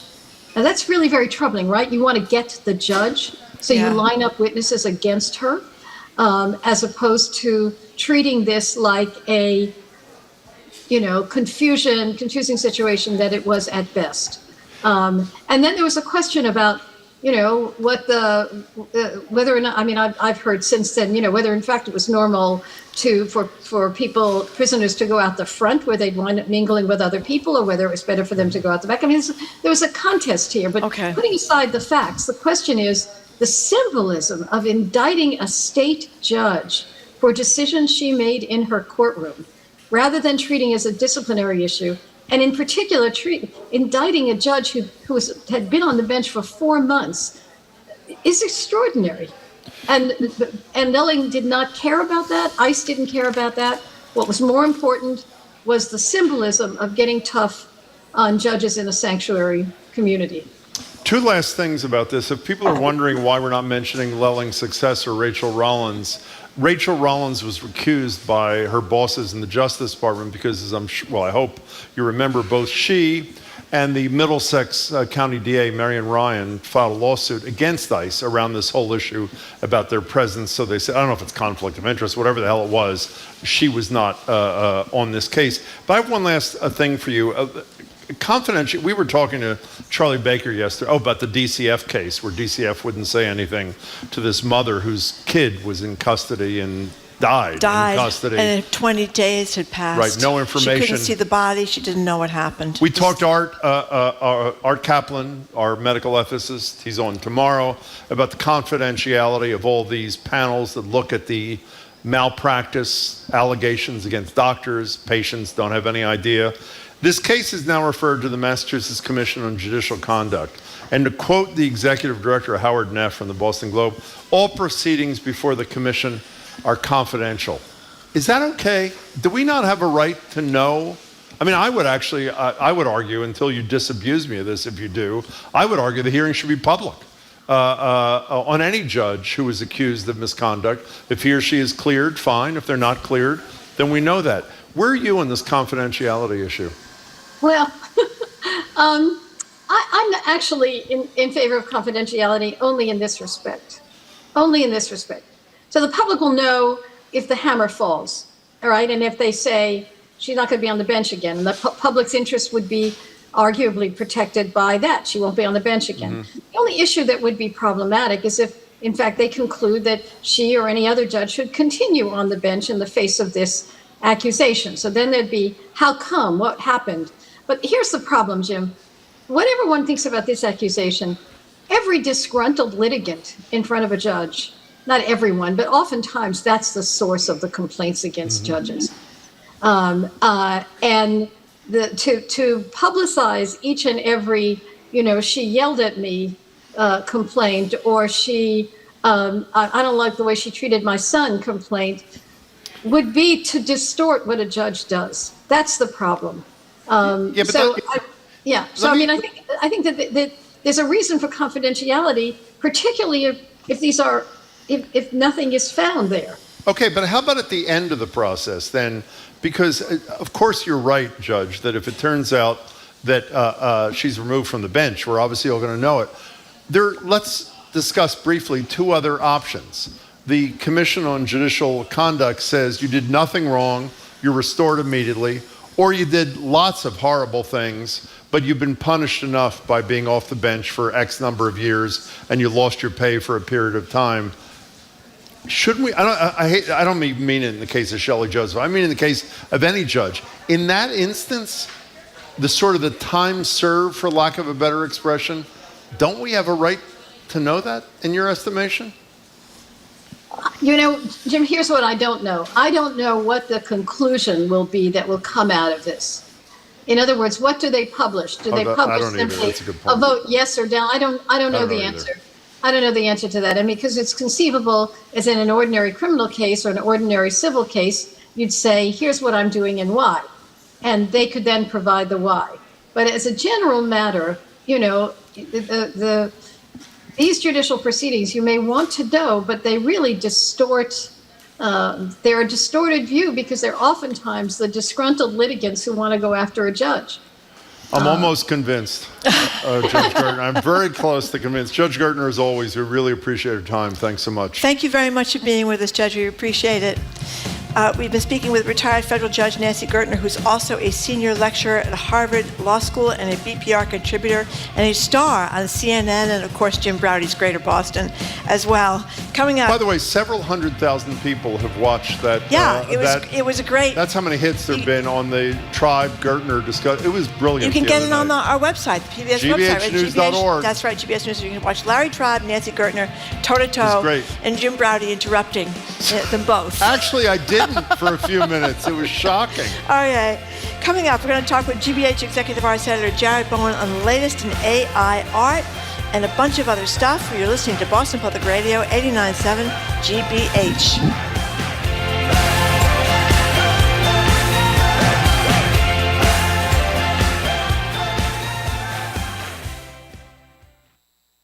From the GBH Newsroom, priced out, the fight for housing in Massachusetts. A lot of the new developers aren't building those 3, 4, 5-bedroom units. They're building 1-bedroom studio apartments. Where are the families going to go? We will be downsizing from a 3-bedroom to a 2-bedroom with the 4 of us. It's going to run me about $625 more a month for less space. Available now at gbhnews.org. Support for our programs comes from you and the Umbrella Arts Center, presenting Kate Hamill's Dracula, a feminist revenge fantasy, really, with a wry modern take on Stoker's classic, September 30th to October 23rd, theUmbrellaArts.org. And Johnson & Wales University, from the Food Innovation Design Lab to the Center for Media Production and the Physician Assistant Anatomy Lab, Johnson & Wales dynamic lab spaces promote exploration and discovery. More at jwu.edu.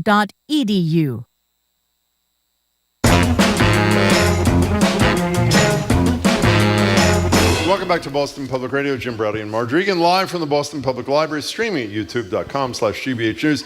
Joining us now at the Boston Public Library, and I have to say I'm really disappointed. No little blue note cards, which she usually uses. Very, very disillusioning. Is, regardless, Executive Arts Editor Jared Bowen. Where are the blue cards, Jared? I only use them when I'm hosting with you both. It's my little organizing mechanism. Yeah, and you know what? On television, Emily Rooney taught me this. You don't see them, right, on TV? That's where I learned it. That's so right. Yeah, I use them Much for more Open difficult. Studio and for BPR. Well, I have to say, it is our show, and I'd prefer you use blue Okay. cards, if you don't mind, when you're with us. Oh, my. When we did debates, Yes. no one's debating this year practically, so We're we're gonna not going to be talk doing about that at the end of the Yeah, we are show. going to talk about that. But we use the blue cards in the debates, Jim. And Don't you know you who we remember? were inspired by? Emily Rooney. And Jared Bowen. And Jared Bowen, that's right. On that Okay. note, all right. Good to see you, Jared. So, Good to see you. what's going on? The MIT Museum, tell us. So the MIT Museum has a new museum that's opening this coming weekend. It opens on October 1st all for Cambridge residents. It's Cambridge Residents Day, and then opens to the general public on October 2nd.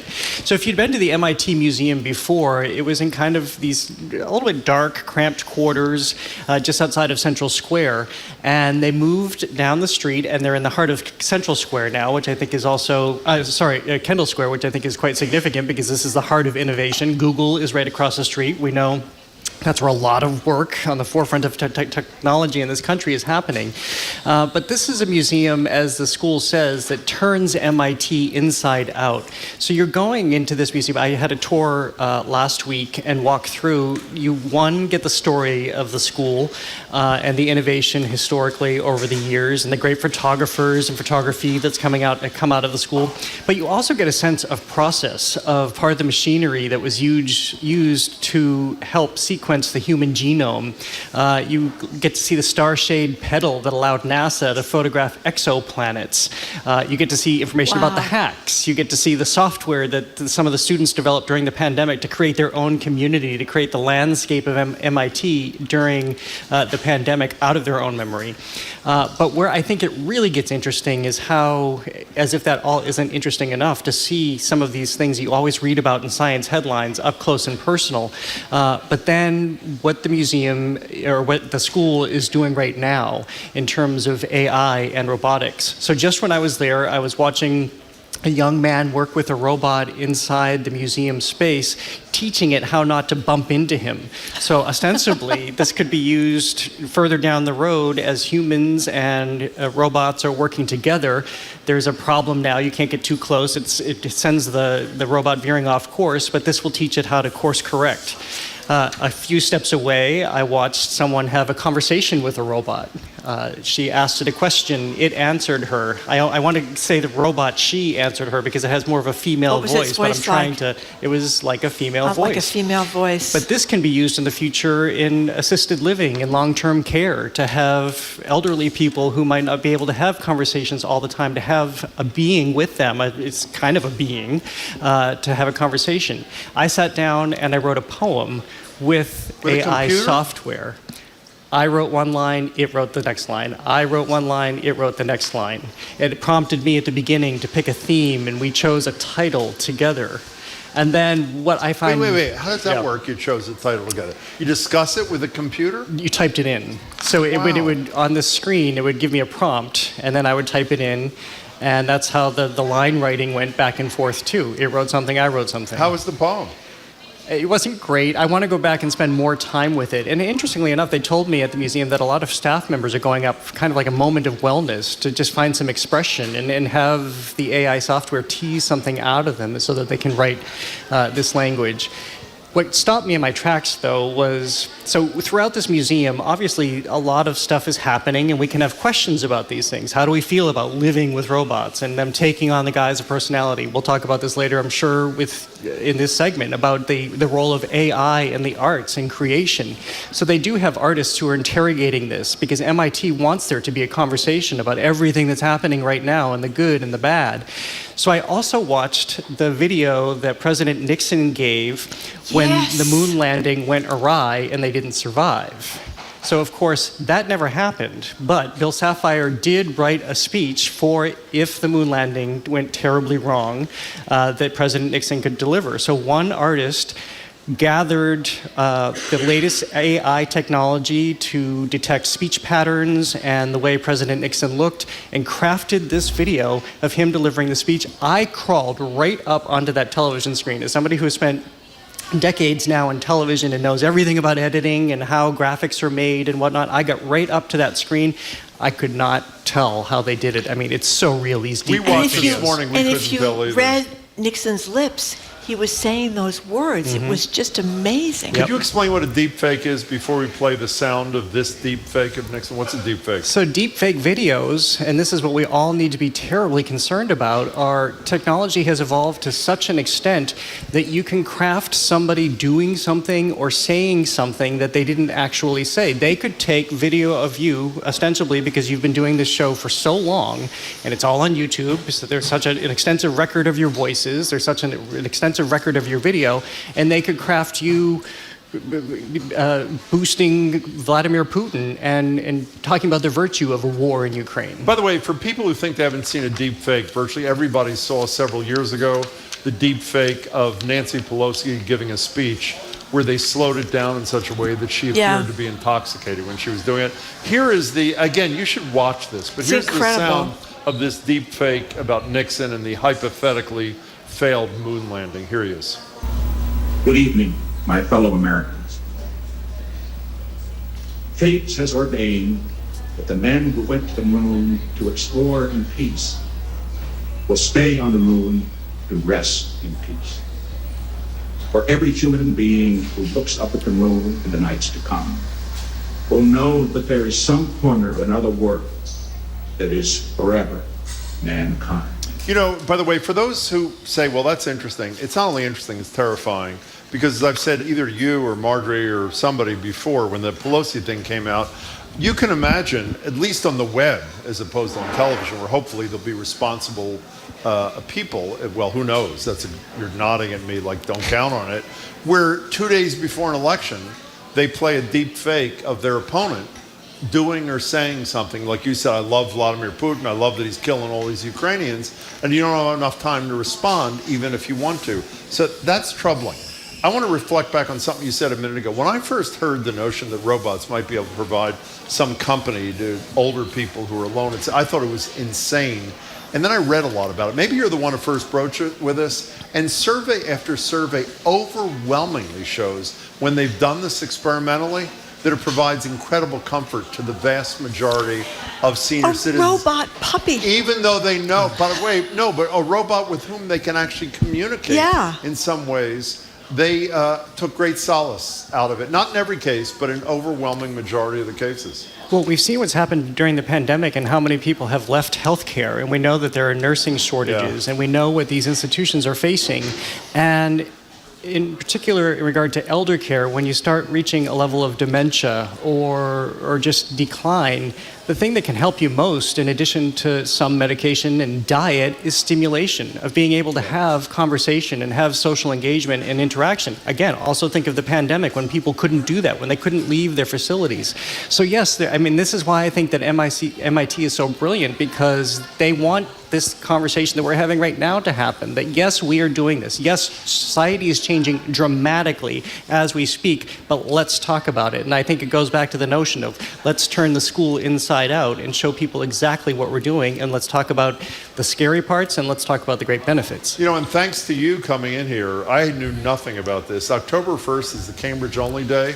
And if you live in Cambridge and you're listening to the show, you just go on the website and you get, not only can get into Saturday's advanced showing, you get a free year-long membership to the museum, which is pretty exciting. So you can do that online. We're talking to Jared Bowen, Executive Arts Editor here at GBH. So the Boston Public Library, where we are right now in Copley Square, as we open the special collection sections. And here's some of the things these rare books include: Shakespeare's first folio, Robert McCloskey's preliminary drawings for Make Way for Ducklings, 4 original printings of the Declaration of Independence. Here's some sound from Michelle Wu, who was with us on BPR, talking about the opening of the special collection right here at the Boston Public Library. We have some of the foremost gems of our country's intellectual history right here in this building.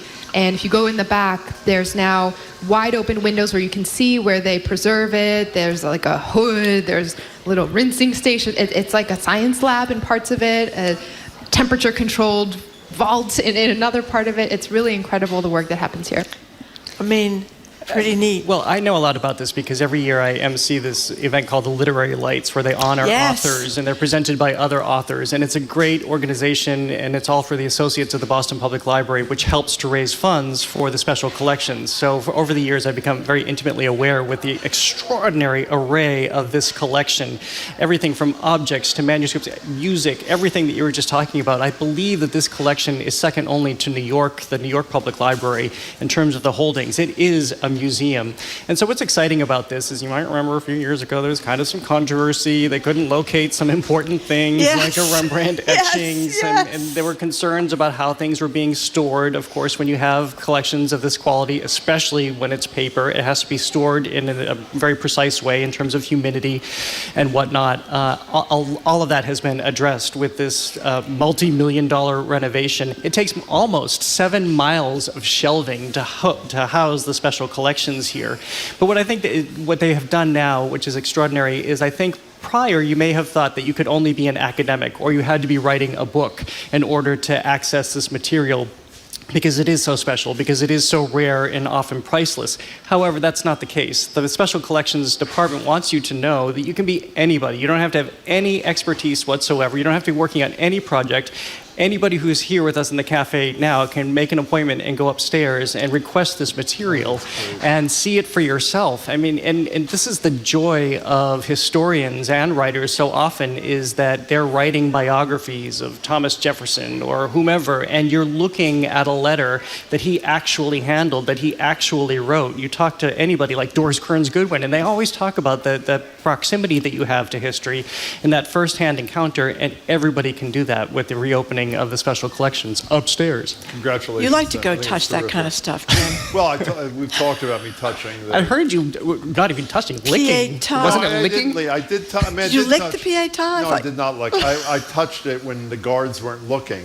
And I know you're not supposed, at the Vatican, I know you're not supposed to do this, but I'm telling you right now, again, I'm not advising it because I know it's against the rules. When you can touch, or in this case, look at something where the hand of somebody otherworldly skilled touch the thing that you are touching or are a foot away from. It is so thrilling that it's just unbelievable. I can't wait to go. The first complete English language Bible ever printed in the United States. Not to mention the Bible on which Mayor Michelle Wu swore her oath for That's her inauguration, because they're also exhibiting. And if you don't know what you want to see, go online, because most of these objects have been digitized. That is part of the process of fundraising too, to get everything digitized, so you can do a search and learn more about what you might want to see before you make your appointment. People that haven't been here, they don't know what a treasure this place is. Great. I mean, we're in this absolutely gorgeous space right now with the Newsfeed Cafe and the glass. You go upstairs, that incredible reading room that is just, I mean, it's like it looks like it's from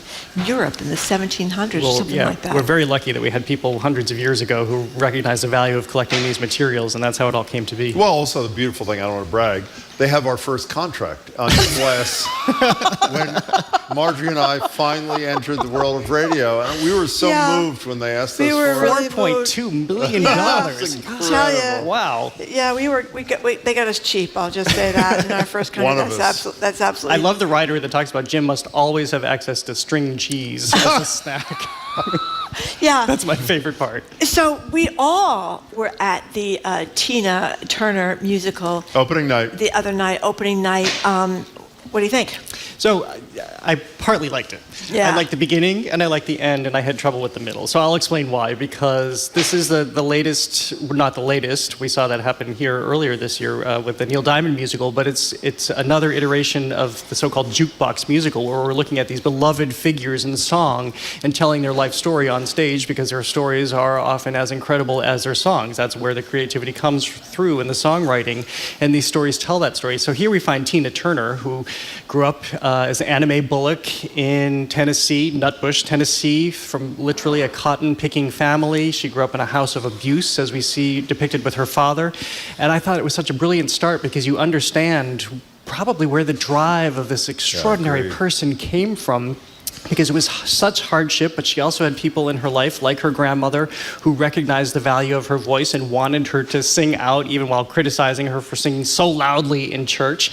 But it gave her that drive to get out. And where it veers off for me is the space I felt they gave to the Ike part of the story, and the abuse that she suffered there, the marriage that she was basically conscripted into, and how he used her to elevate his career by pulling them together. It was so much a part of the show when I just wanted to move forward and see this moment, because I think it's one of the most exciting elements of her story, is that how a woman in her mid-40s becomes an international superstar. You talk to any actor, any entertainer, and they tell you that you'll probably be washed up by 40, because so much of Hollywood and the music industry is youth obsessed.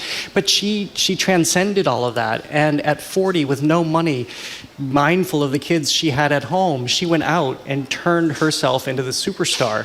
But that doesn't come until further on in the show. But when it happens, I think it's pretty extraordinary. Well, also there's an encore where we had Zorin Villanueva, who is one of the two women. Naomi Rogers is the other one, but she played Tina on opening night. We had Ann Nesby, who played the grandmother, who's just otherworldly, brilliant in this play and in her accomplishments throughout life, multiple Grammy winner, that sort of thing.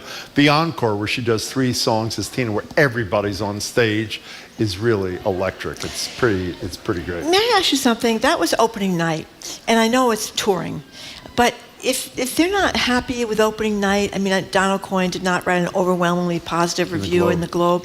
They can tinker, can't they? No. Or they can, it's done. No.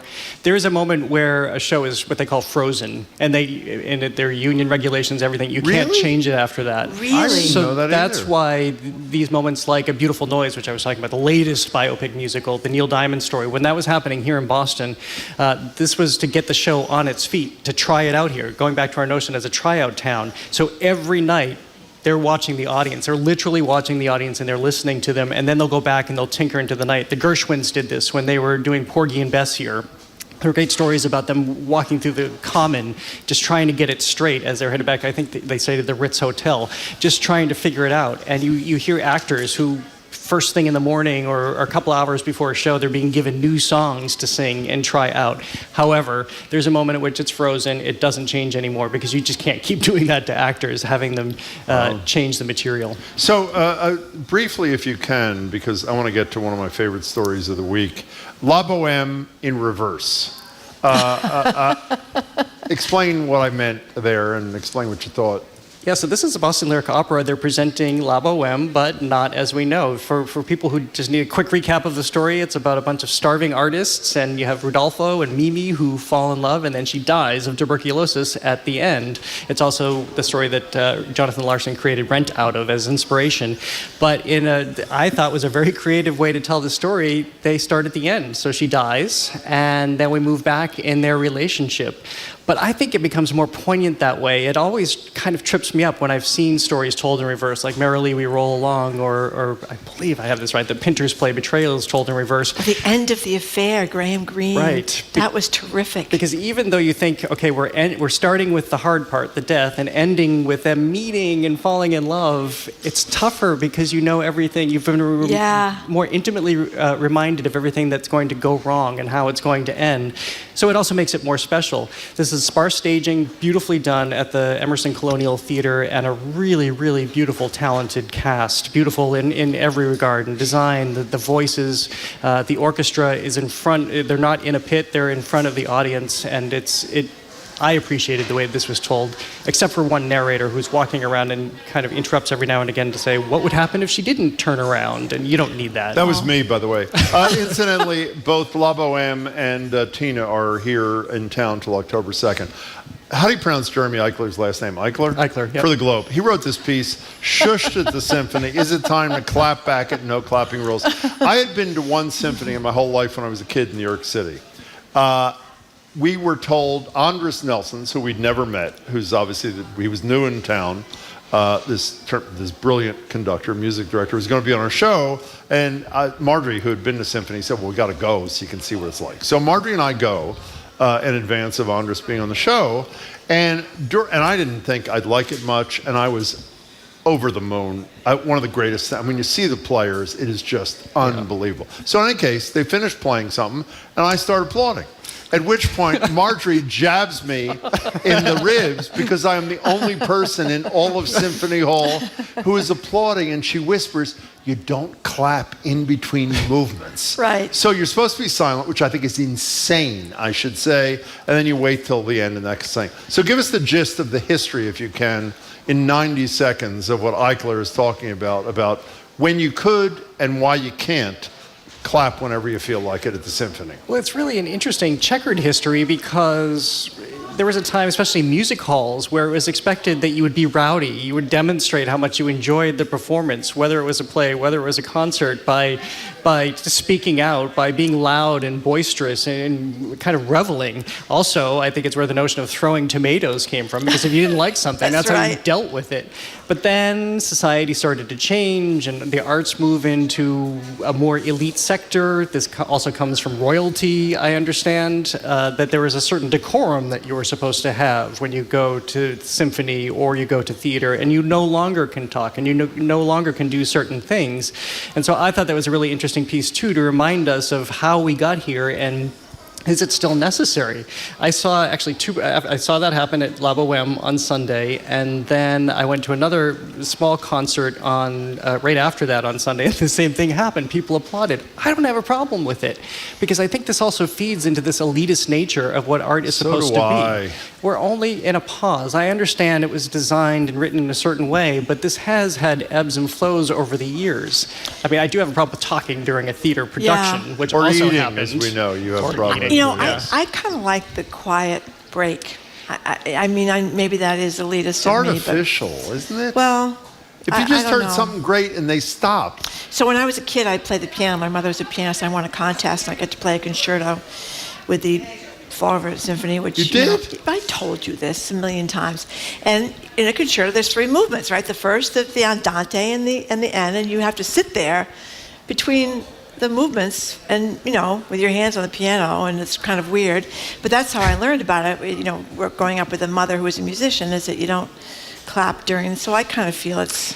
I mean, let me be clear. I appreciate the silence too, but I don't want to see people not go to a concert hall because they feel like they don't know. Yeah, well, you right don't protocol. want somebody being obnoxious. I was there one time. Maybe I was with you when some kid who had an issue yelled out. Remember that? I do. Actually, I was there. And with autism, right? I think yes, so, yeah. Yes, and I mean, people did turn around because they were surprised, but you thought the kid obviously was loving it and was excited about it, and so I think in that case, people cut them a lot of slack. But people on the really, stage were fine about it, by the way. Yeah. People can be really rude about the people clapping. I mean, people were turning around hostilely, staring at Jim. In that juncture. I can feel the feeling in my body now, years later, about how humiliated it was. But you rescued me. Well, that's also because you dropped your Tupperware on the floor as you started to clap. I mean, that was really the problem. Okay, it's nice to see you. Oh, what are you doing Friday night? Sorry. We are taking you into the immersive world of King Tut with that new exhibition. And that's pretty good, isn't it? That is at the SOA, the power station? The power station. Oh, the SOA great. Power station. Give us a hint. What'd you think? It's very fun. Okay. And all the objects are in Egypt right now because this is the 100th anniversary of the discovery of Tut's tomb, so this is the closest we can come. So why not have an immersive experience? And we'll sit down with the stars of Sing Street, that great musical at the Huntington. Yes, that's going to go to Broadway. They haven't announced, but I'm pretty sure it is. By the way, at Tina, we bumped into a lot of, you came during intermission to say hi. Yep. I bumped into a lot of people who went to see it because of what you said That's about right. it on this show. Oh, like nice. a lot of people. Young Love in Dublin? Yes. Is it great? It is great. It is great. And Okay. it has hope. We need hope right now. Okay, it has hope. Okay. Thank you very much, Nice Jared to see you, Bowen. Jared. Good to Thank see you. you both. We've been speaking with GBH Executive Arts Editor Jared Bowen. Thank you very much again, Jared. And be sure to tune in at 8:30 on Friday night for Open Studio, which is a wonderful show. Makes you feel like you're actually there at all these exhibits. Coming up, the White House is set to hold its first summit on food and hunger in 50 years. Our intrepid food man will be there. That, of course, is Corby Kummer. He is next on 89.7 GBH, Boston Public Radio, broadcasting live from the Boston Public Library and streaming on youtube.com/GBH News.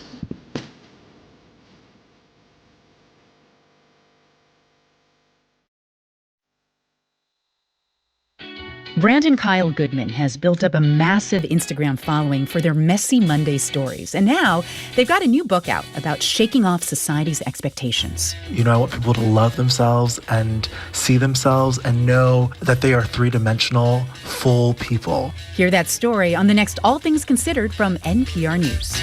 Today at 4, here on GBH News 89.7.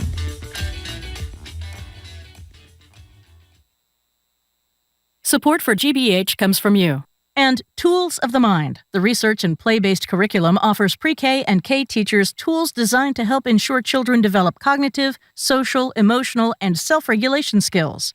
toolsofthemind.org. And South County, Rhode Island. You can see Misquamicut Beach transform into the mythical city of Atlantis for the first annual Atlantis Rising, an international sand sculpture event, October 7th through 10th. SouthCountyRI.com. Trusted. Local news.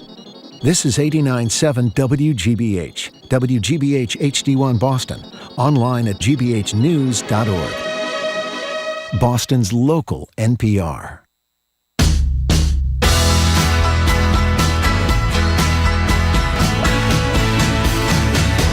Welcome back to Boston Public Radio. Jim Browdy and Marge Regan live at the Boston Public Library, streaming on youtube.com/GBH News. I'm in a good mood, not only because I love talking to Corby and Jared. We have, Jamie just told me, we have JB Smoove on the show on Thursday. It was just tied up. If you don't recognize his name, he's on Curb Your Enthusiasm and is maybe one of the funniest people and funniest characters ever on television. His resume is a lot longer, but I'm really thrilled to meet him. In any case, last time a presidential administration held a summit on hunger, Richard Nixon was president, thus giving way to the federal food stamp program. We know today, tomorrow, President Biden will hold his own hunger summit in D.C., aiming to bring food and nutrition into the practice of medicine and healthcare. Joining us to discuss is Corby Kummer. Corby's the executive director of the Food and Society Policy Program at the Aspen Institute, a senior editor at The Atlantic, and a senior lecturer at the Tufts Friedman School of Nutrition, Science, and Policy. Hey, Corby. Hey. Hey, Corby, great to talk to you as always. So this piece about government, I don't even know who these people are, about begov.com. Anyway. Bloomberg. Thank you Yeah. very much. I was confused about that. Thank you for straightening me out, Corby. Reports that roughly 1 in 10 American households were food insecure last year. And you explained to us in a second what food insecure means, but it's not good. Food insecure means that you don't know within a week or a month, depending on the time frame, if your family is going to have enough to eat. So you're never quite sure. That's what food insecure means. 1 in 10 had it. It's entirely increased. And let's talk about the White House conference tomorrow. It's incredibly exciting. It took years of work to get the White House to consider having its own conference, which they're calling Hunger, Health, and Nutrition. It's happened with a lot of efforts from a lot of people, especially Representative Cory Booker and our very own Jim McGovern. Huge national hero. Yeah, I agree. Advocates got $2.5 million appropriated in funding that I think had to be spent by the end of September. So tomorrow, just in the nick of time, there's an unbelievably exciting gathering of hunger advocates, nutrition advocates who've been giving their all to a set of policy recommendations that will come out tomorrow, and then the real work will begin of actually enacting them. But it's been dozens of government agencies, dozens of different nonprofits and for-profit companies making commitments. I am proud that Food and Society at the Aspen Institute, my organization, has 2 commitments that are going to be featured in it. Great. One for our first ever open source web portal for all kinds of credit and technical assistance opportunities for BIPOC food entrepreneurs in any locality, soon to make its debut in Boston. And also our Food is Medicine Research Action Plan. But we're among dozens of companies and groups that are being lifted up by the Domestic Policy Council and Susan Rice to say, here's what we can do to help food insecurity, Marjorie, which you're going to be able to define by the end of this program, and to end hunger in the next 10 years. It's tremendously exciting. Hey, could you give us a concrete example or two of what, I mean, I did a summary thing because all I know is what I read about it. What's a concrete thing or two, a la what Nixon did with food stamps, that advocates like you hope come out of this thing? Okay, so expand paid medically tailored meals. Think of community servings, which provides home-delivered meals for people with critical illnesses. Yep. David Waters will be at the White House tomorrow, Great. The CEO of it.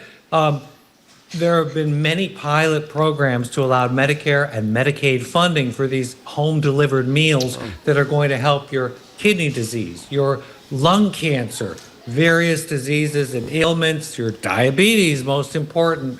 But they've been pilot programs. If we could expand these to dozens of states instead of just this handful, 6 or 7, that would be huge. Expanding SNAP access, universal school lunch, that's probably not going to be one of the recommendations, but summer feeding programs and extending that beyond the pandemic, that I think will be a recommendation. There are tremendous concrete examples that the White House can do and that Congress can authorize, which will really help disease prevention and increase people's health in the near term. And I think lots of people don't know, and you can explain it, how if you are suffering from a particular kind of ailment, as you just said, community servings can cater your meal to that ailment. I mean, I wasn't even aware of that. As I recall, it was 32 different varieties of medically tailored meals that Community Servings was offering, depending on what your particular health profile is. So, do you actually need to lose weight? That's not by any means always the primary goal of them, but do you need reduced sodium because you have high blood pressure that puts you at the risk of all kinds of ailments? And reducing sodium across all product portfolios, those are among the big important commitments that multinational food companies are saying they're going to make for the White House conference tomorrow. So reduced sodium, reduce carbohydrate, and reduce sugar, say, if you have diabetes. A lot more beans and things that you love, Marjorie, because you don't like white bread now, do you? Or, different kinds of fats. It can be tailored to whatever your particular illness is to help you get better faster. and over the long term really improve your health if you adopt the kind of meal pattern that Community Servings or the many other meal agencies will give you while you're getting their services. We're talking to Corby Comer. Okay, so let's go from food insecurity and meals tailored to an illness to something that seems a little excessive to me. I didn't even know about it. The $25,000, sometimes even more, rookie dinner that has been going on for quite some time in the NFL. Tell us about it.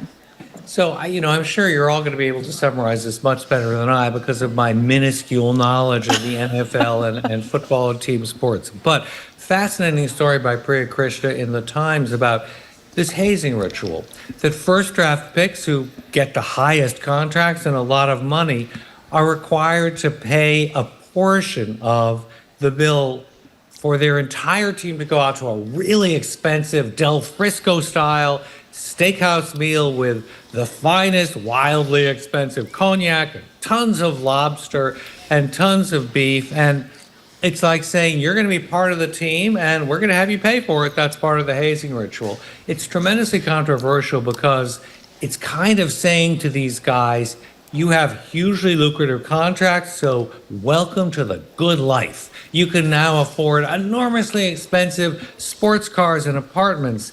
And a former NFL player who's really trying to lead the charge, Torrey Smith, is saying, what we really need to tell these people is, hey, go out and help your mother. Exactly, or your community. Some of this amount of money that you're spending, you're dropping on a meal for your teammates, and let's teach you some financial literacy because these contracts aren't guaranteed. And the average, I think, is 3 years. And then the shocking average to me is that the number of players who within 12 years of leaving the NFL declare bankruptcy. Yeah, 15%. It said more than 50% of the players declared bankruptcy within 12 years. I mean, that is an incredible statistic. Okay, enough of that. Anthony Bourdain, I have to say... Oh, this is a really sad... When Margie and I do events, we're often asked, like, who are you most excited of all your guests? I think both of us would put at the top of our list when Barack Obama called in as a surprise for Deval Patrick's. That would be tough to beat. Deval Patrick's last Ask the Governor was pretty exciting, and Patrick didn't think it was the real Barack Obama for the first couple minutes. That was pretty great. I have to say a close second. Anthony Bourdain did television with me here at the library, about 10 feet from here, and did a radio thing, a long segment with me and Marjorie. And I can't tell you how much I admired his work and all these kind of things. There is a new unauthorized biography that, with the cooperation, I guess, of his ex-wife, goes into gory, intimate details of his final days of life that are pretty grotesque, I should say. I'm not sure if they're even divorced. I know they're separated, but they seem to have had a very good relationship. It's not like she was out to get him or anything. I don't know if they're divorced or not. Right. She's the mother of his child, and it seemed like they were confidants and texting all the time back and forth. But his lover at the end did not cooperate and is appalled by this. And his wife or ex-wife, whatever she is, the woman from whom you're separated, apparently did. I assume you haven't read it yet. What's your initial? Oh, I read it. Oh, you have? I didn't read the book. Oh, I meant the book. Right. Brilliantly reported, Kim Severson. I agree. What's your initial reaction to this? I'd rather not know, and I'd rather not have seen these texts. I feel the same way, by the way, and I'm a big disclosure kind of guy. And by the way, it's fine. I mean, if they want to publish it, they obviously can publish it, but I sort of feel the same way. So the other argument would be, I assume, that you get an insight into the high-pressured life of what most people think is life above pressure and stress and pain and all those sort of things, to see that Anthony Bourdain is very much like, despite his celebrity, everybody else who's suffering, no? He was a brilliant writer. He was incredibly humane in the way he put a spotlight on people and places that had never been lifted up on the media and made us appreciate kind of the human cost that went behind so many meals, which the beginning Kitchen Confidential was part of in the most rollicking, entertaining, yes, bro-y way. But his writing was so stylish and honest and lasting that all I would like to tell people is go back to his writing, go back to see his television shows, appreciate the brilliant gift he gave us. Can I just say one more thing? I said this both to him and Margie, and I've said it a million times. I got better insight, not into the food part of it, but into the culture and life of people in communities and countries and parts of the world that I knew nothing about through his food show, more than practically anything I've ever written or seen in my whole life. So I'm with you. Go back and read what he wrote, and go back and watch what he did. Listen, I disagree with you both. I think it's fine. You don't have to read it. But I think suicide is such a devastating occurrence in anyone's life. And I think so many people spend their time thinking, why did it happen? What could I have done differently? I think for people that have a interest in this kind of thing, I mean, this reporter is a respectable reporter, and I don't know. You don't have to read it. No one's saying it's a hit job. I mean, well, actually, his last lover is saying she doesn't look too good in the story, but I think people have a lot of curiosity about suicide, especially if they've experienced it in their life. So I would say that there's nothing more painful or mysterious than someone you love committing suicide, and you wish and you wish and you think, what happened? Right. What went into it? And this looks like it is an insight into it. And what I guess the best lesson anyone could take is, what are signs I could look for in a friend I don't know that well? And what are resources I can provide? And very importantly, the Times article ends with the National Suicide Prevention Line. And having that easily available and showing people where they can get help and offering it is maybe the best action step anyone could take if they do read this story. A couple of years ago, we discussed with you some community, maybe it was New York, passing legislation to ban foie gras. I think we were all teaching each other. Well, you were teaching us how to pronounce it. And apparently... with an R, not a W. Whatever. And by the way you get this, correct me if I'm wrong, is you force feed a goose till its stomach explodes or some horrible thing. I have to say, I am appalled that this is appalled. Still... And the restaurateurs in New York City who are defending the stay on the elimination of foie gras being served in restaurants are hiding behind, in my estimation, the fact that 2 of the only 3 farms in the country who do this are in New York State, and what suffering the farmers would do. How about the suffering of the damn geese? And I can't remember where you were on this, if I was appalled by your position or not. Am I going to be appalled by your position or no? I think we need to go back to talking about suicide prevention. Oh, no, don't tell me you're pro foie gras. Are you? You are.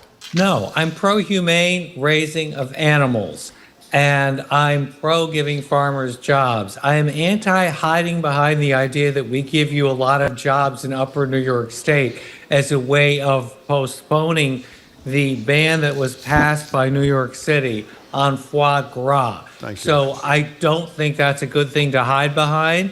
And if it was passed, I think the farm should go along with it instead of suing to postpone it. So if you went to a restaurant that was known for it and it was legal, would you eat it? No. Nor would I. Good. That was the correct answer. We're talking to Corby Kummer. So, Corby Kummer, before you go, please tell us about this NyQuil chicken kerfuffle or mess or whatever it is. There have been so many weird internet memes that advocate really dangerous practices. Yeah. And I think that the FDA found one that was saying cook raw meat in cold medicine. Yeah. Cook raw chicken in NyQuil. And, it'll be good or it'll knock you out or whatever it was. The FDA posted a lengthy warning saying, this is not a good idea. Whatever you might read on or hear on TikTok, don't do this at home. And they drew enormous attention to this. All of a sudden, everybody was looking for NyQuil chicken, whereas it might have been just a very isolated. One of the interesting pieces in BuzzFeed News, which wrote about this, is what were the searches for NyQuil chicken before the FDA warning, and what were they like? And they increased 7,000 to 1,400 times as many searches just a few days after, because it drew attention to it. But the idea that there are social media trends that are completely unconfirmed and could be really dangerous, that's a really sobering warning that you have to kind of worry about what you read on the internet. Yeah, I'm sorry. I think I'm missing. Is the notion you get high? Is that the appeal you go to sleep, of isn't this that? thing? What Puts you to happens if sleep. you eat a chicken cooked in NyQuil? Do you have any idea? I have not gone back to see what the appeal of it is, but I assume it is you go to sleep fast and you get a high before you have it. Maybe other readers have seen this and can tell us what the so-called appeal was. So I like chicken. You would like chicken a lot. Can you I love imagine going to a chicken. restaurant and saying, no, I don't want it roasted. Could you cook my chicken in NyQuil instead? Yes, ma'am. I'd be happy to. Yeah, I don't know. I mean, and I don't think NyQuil is all that tasty either, is it? I haven't drunk it lately except to go to sleep. Hey, Corby, before you go, are you going to this summit thing tomorrow? I am. How excited are you? I mean, that's 50 years. I'm extremely excited. The president is going to make remarks. It was all based around the availability of the president. It's Susan Rice, the Domestic Policy Council chief, who has really led an unbelievably dedicated army, small army of people, because it's small, in her office, who have gathered together every government agency to say, what change can you make? How can you help hunger and nutrition? And the idea that an entire administration has worked hard to come together and marshal its forces, it's hugely exciting. Can we just end where we began with a shout out to a local guy? I know Cory Booker in Jersey has been huge. Jim McGovern, I don't think there's one time he's been on the show, in this show or our prior show in the 25 years we've been on the air, where Jim McGovern did not raise the issue of hunger and food insecurity in this country. He has been a relentless crusader, and I know he really wanted this badly to happen. And as chair of the Rules Committee, I'm sure he was among the key convincers of the administration to make it There are happen. very few people I revere in life, and certainly in public life. Jim McGovern is one. Good. I revere him. Perfect way to end it. Corby Kummer, it's great to see you as always. And you. Thank you very much, Corby Kummer. We have been speaking with Corby Kummer. He's the Executive Director of the Food and Society Policy Program at the Aspen Institute, a Senior Editor at The Atlantic, and a Senior Lecturer at the Tufts Friedman School of Nutrition Science and Policy. Thanks a lot, Corby, for being with us as always. Coming up, we're going to talk to CNN's John King. The January 6th hearings come again tomorrow. We're going to cover them live here at GBH, and they're going to be full, at least the committee members say, of exciting new information. You're listening to Boston Public Radio 89.7 GBH.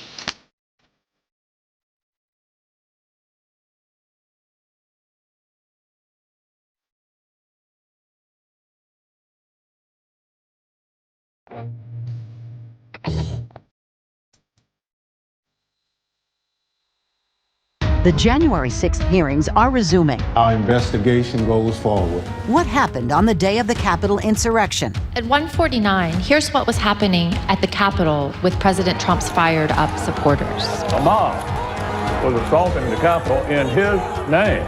What explains President Trump's behavior? Join us tomorrow afternoon at 1 for our ongoing coverage of the January 6th committee hearings, right here on GBH 89.7, online at gbhnews.org. Funding for our programs comes from you and the Museum of Fine Arts, Boston. You can experience the magnetic portraits of Barack and Michelle Obama at the MFA for 8 weeks. Ticket reservations available at mfa.org/Obama, sponsored by Bank of America. And CIC Innovation Campus. CIC is working to reimagine the office for the needs of today's workforce. You can schedule a tour of CIC's flexible office spaces at cic.com/enterprise.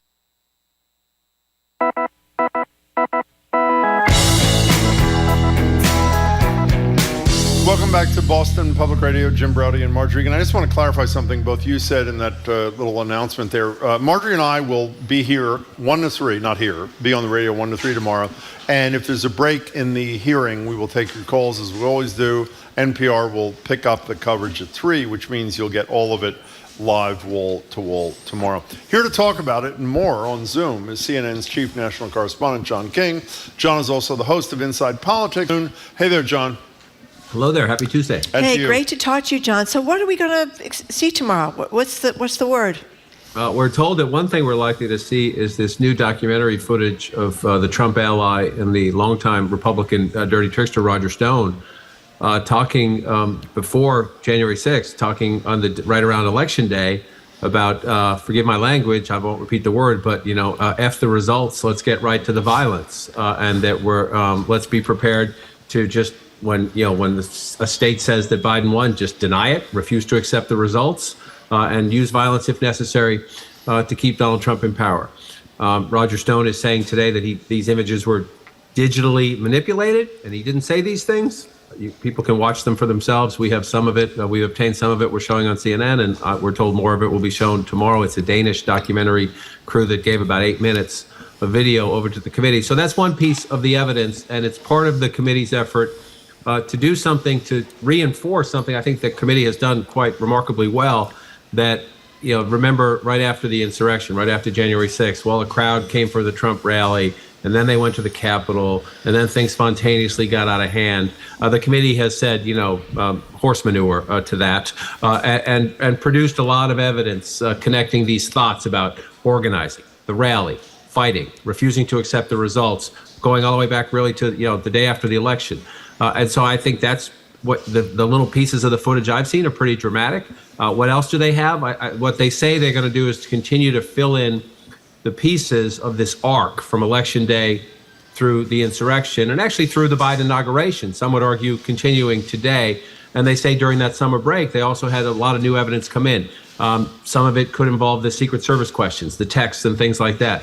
So I will say this in closing, at every one of these, we have learned critical new information and critical new context. So we get another round tomorrow. And by the way, we talked earlier with former federal judge Nancy Gertner about Ginny Thomas and her agreeing to testify.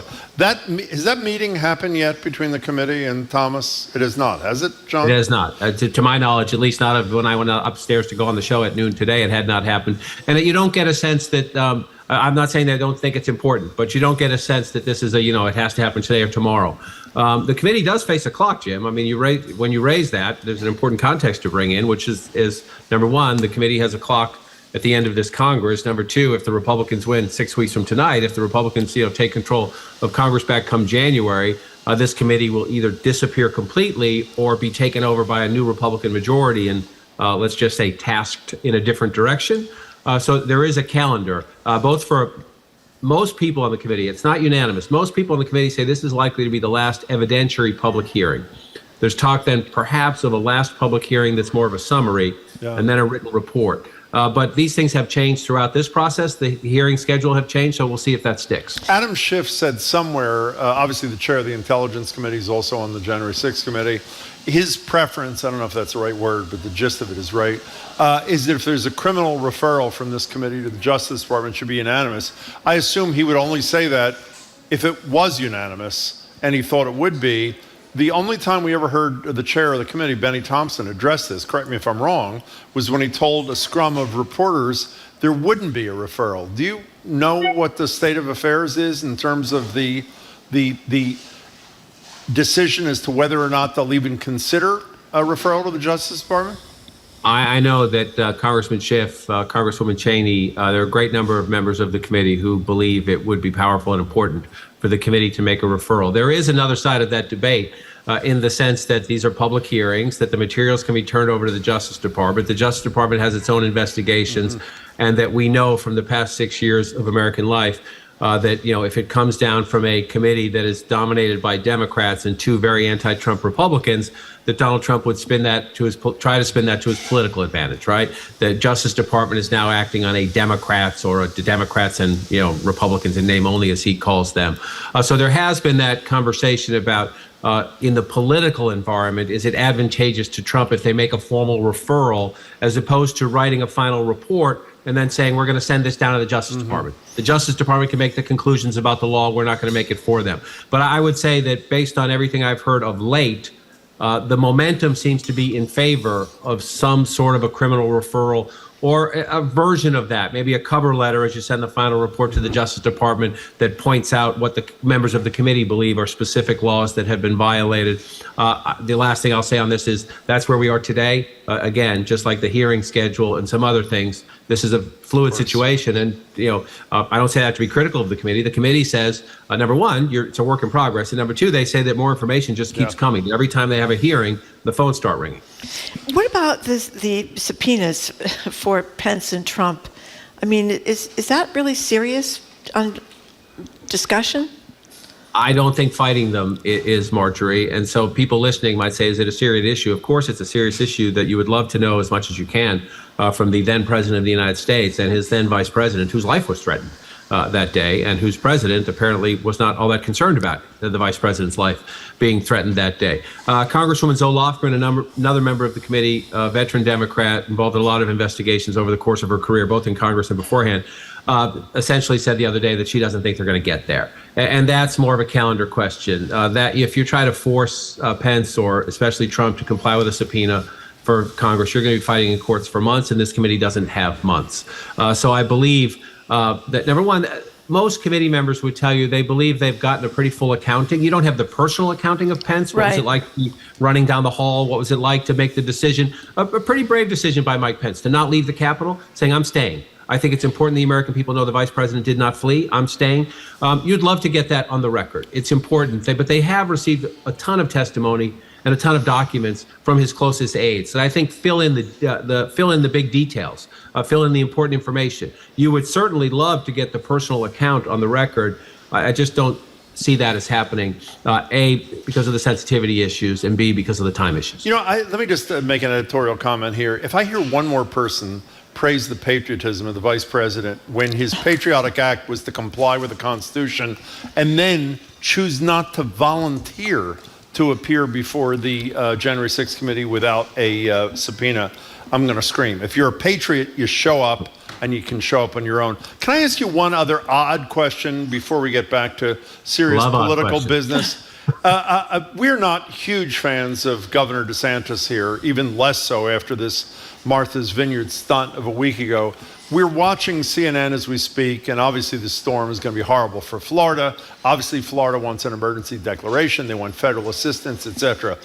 I don't know how it works. Does a governor call the president of the United States, who he trashes every single day, on the phone and say, Mr. President, please help us out? Does a staff person call a staff? How does that thing happen, John King?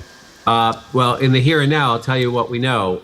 The president of the United States has spoken to at least 3 mayors across Florida, promising to keep an eye on this and promising all the federal help he can give, which begs the question, of course, why hasn't he called the governor, or vice versa? Why hasn't the governor called him? Deanne Criswell, who's the FEMA administrator, was just in the White House briefing room, and she said she has spoken to Governor DeSantis and that the president asked her to reach out to the governor of Florida.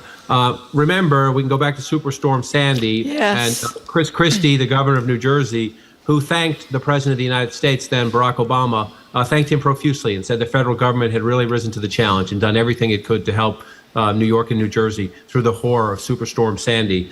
And then Chris Christie, of course, was turned into a piñata and a pariah by anti-Obama Republicans.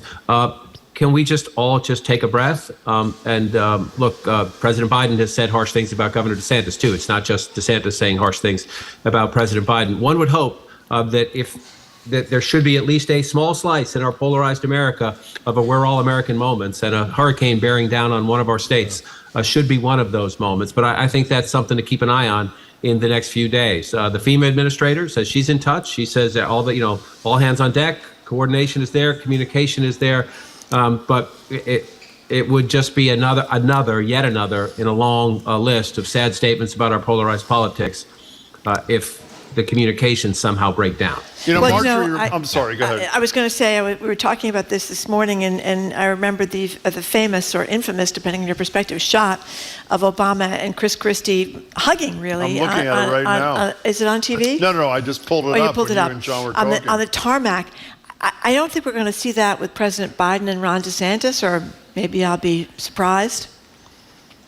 You try, Marjorie. I've been doing this for almost 40 years, and you keep trying to think, what's the political angle here? What's the political angle there? And I would just hope on something like this, everybody could say, to hell with politics. This is about life and safety and health. And making sure that everybody's on the same page, which resources, these storms. I was just talking to our chief meteorologist, Chad Myers. These things shift, right? And so you think, okay, this is where, this is going to be ground zero. Let's get the water. Let's get the generators. Let's get the power crews here. And then it moves, and you got to move them somewhere else. there are really talented people who are involved in this, and Florida set the name of Governor DeSantis aside. Florida for years has had whether it was under Governor Jeb Bush, the Republican Governor Rick Scott, did a pretty good job when it came their way. And let's hope that Governor DeSantis' team is professional when it comes to emergency management and disasters, and let's hope the FEMA team, the federal team, and the state and local teams, and everybody else is perfect here. But these things are unpredictable, and you need the coordination and the communication, and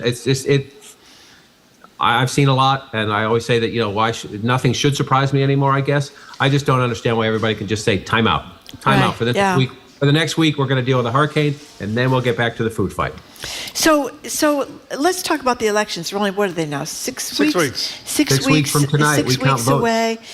Things are always in flux. I think the Republicans are still favored to win the House, and the Democrats may hold on to the Senate, or has that changed? I think that's the conventional wisdom, is that Democrats are in better shape than they were several months ago. I was emailing and texting and talking to a half dozen or so strategists in both parties yesterday and into this morning, and the general consensus is that the Democratic momentum has slowed somewhat. The Dobbs decision, the return of Trump, Democrats passing some things in the Congress, some achievements, had created a little bit of Democratic momentum that made the climate much better for Democrats. That doesn't mean it's good for Democrats. Inflation and economic concerns are still out there in the country, but that things are better for the Democrats, and both sides seem to agree. There'll be some debate about the differences or the degrees, but they've plateaued a little bit now. And so, yes, it would be remarkable. It would be history-defying if the Democrats, given that Republicans only need to pick up 5 seats to take the House, a net gain of 5 to take the House. It would be historic if the Democrats can stop that. Doesn't mean they can't. And the Senate is, I think, it's going to be 51 or 52 or 50-50 when we come out of this. And anyone who tells you they know is just making it up. There are smart people. I can give you an argument. I can give you a clear presentation to get you to 52 or 53 Republican seats. I can also give you a clear presentation, depending on how things break in the last 6 weeks, to get you to 52 Democratic seats. I don't know how it's going to happen. I don't know how it's going to play out. Is there a nationalized environment? Is in the end, are voters convinced by Republicans that inflation and crime and immigration and Biden should be at the top of your list? Then Republicans will have a good night 6 weeks from now. If Democrats in the right places, in the right races, the vulnerable House Democratic seats, the key battleground Senate seats, can they convince people, the Dobbs decision is more important? Inflation will pass. I know it's hard, but it will pass. The Dobbs decision is more important. The return of Trump is a threat to democracy. That's the tug of war, to try to convince people who, moderates, independents, swing voters, people who split tickets. What should be your number one when you walk into that voting booth or you cast your early ballot? That's the fight. That's why millions and millions and millions are being spent on advertisement in these final 6 weeks. John King, when you were just talking to Marjorie at the beginning of this discussion, I was watching CNN. Of course, I was listening while you two were talking and watching. And they put up a poll. Maybe you use this on your show too at noon, about what the top concerns of voters are. And the top concern was 21%. For something like the state of our democracy or something like that. But it was the democracy issue atop the list. Is it safe to say that 21, and I was glad to see that 21% is all usual suspects, meaning Democrats who are deeply concerned about the return of Trump? Or is there any crossing party line concern about what the future of this fragile democracy looks like? I did not use that poll you're mentioning, so I'm not familiar with exactly which poll that was. We just used a new mayor's poll in Pennsylvania on my show, statewide poll that had inflation as the number one issue, but closely followed by abortion and worries about the democracy. I wouldn't say it's universal.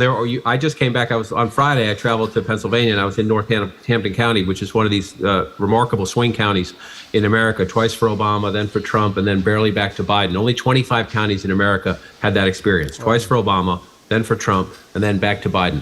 And so I was up there because it's a bellwether in Pennsylvania. And you will find, trust me, Republicans who think our democracy is under threat because they think Donald Trump won and that Joe Biden shouldn't be president. But when you see that in the polling, it is much more so Democrats and independents who see January 6th and Trump's effort to hold on to power and the dysfunction, the polarization in our politics as a threat to democracy. And so if you see that rising as an issue, again, I'm not familiar with the specific poll number you just cited, but if you see that rising as an issue, the preponderance of that benefits Democrats, not exclusively, but mostly. You know, when the Dobbs decision first came down, I was surprised to hear a lot of Republican pundits say they didn't think this is going to be a big deal, the Dobbs decision. And then since then, we've seen a lot of people that were politicians like softening their position on abortion because they have seen the blowback. But I was very happy to see the women of America, a lot of Republican women, a lot of those suburban Republican women, really pretty outraged about something that I think had been discounted by a lot of men. I don't mean to put this in a sexist way, but that's how it seemed to me, that a lot of these men didn't get it, and the women who faced those kind of decisions, they got it right from the start. Well, I mean, a subset of that, Marjorie, if you go state by state through the legislatures that have come in post-Dobbs to try to pass new state restrictions, in many cases successfully passing new state restrictions, those legislatures in the red states are overwhelmingly old white men. Yeah, they just are. And so that when you talk to women about this, that can be something that.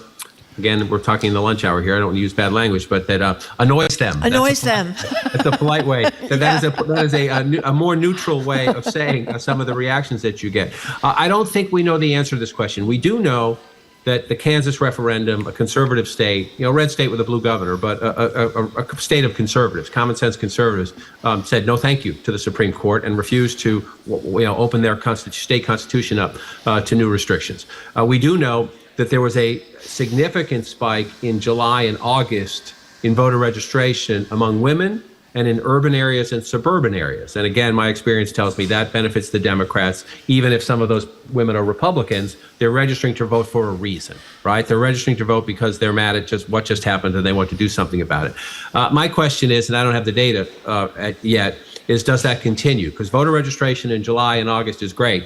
If you want to sustain it, especially you're trying to win in a Republican area, you're trying to win in a purple area, you got to sustain that into September and into October. So does that continue, or was it, an initial political reaction that benefited the Democrats and then it plateaus or peaks? That is the question. And it is why, look, things don't happen by accident. Right? There are smart people doing polling. There are smart people doing a lot of data analysis in both parties. And when you see the shift in the Republican spending away from even inflation to crime, that is an effort to get people in the suburbs who might be about to vote on Dobbs, who might be about to vote on abortion, tolerance, decency, to say, hey, crime's a giant threat. Don't trust the Democrats. That's part of that tug of war I'm talking about.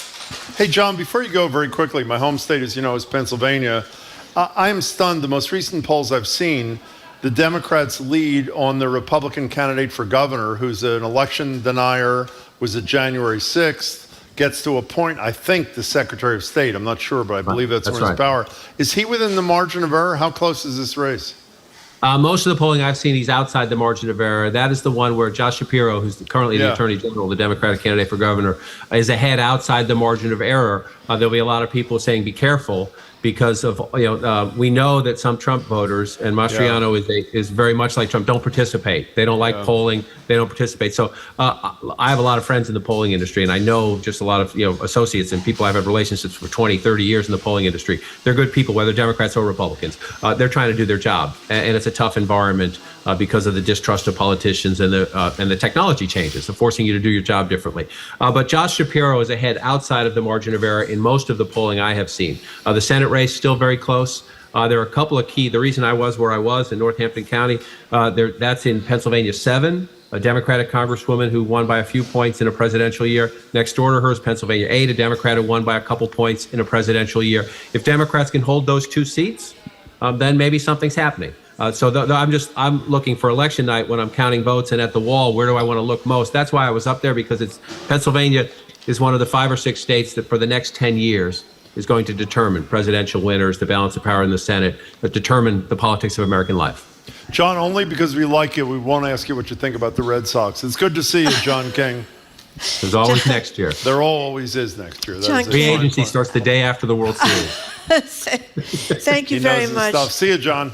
We've been speaking with CNN Chief National Correspondent John King. He's also the host of Inside Politics, which you can see weekdays at noon. We see it every day here on CNN. You're listening to Boston Public Radio, 89.7 GBH. Coming up, You'd think with our sharpening political discourse, everybody would want to debate their opponents. But it turns out that is not happening. Many Democrats in the running for public statewide office right here in Massachusetts have not yet confirmed they would debate their Republican opponents, or the number of debates they've agreed to is pretty paltry. We're going to open the lines to ask you about this. Up next, 877-301-8097. You can email or call us at that number. Again, you're listening to Boston Public Radio.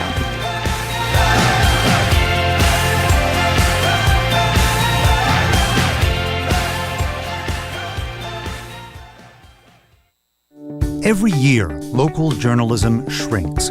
Commercial radio newsrooms and regional newspapers are getting smaller. Here at GBH, we push back against the diminished reporting at the local level. Our journalists are still out bringing you the stories from across Greater Boston and New England. And that is thanks to the financial support of our listeners. If GBH's commitment to local news means something to you, please make a donation online at gbhnews.org. Our programs are made possible thanks to you and the Africana Studies program at Northeastern University, presenting Frida, a film about a Haitian woman at a crossroads, followed by a discussion with director Jessica Geneuse, Wednesday at 6 in Blackman Auditorium. And Guava Health, a personal health tracker that keeps your health information in one place. You can find records, see health trends, and track your symptoms and meds. Available on Android, iOS, and guavahealth.com.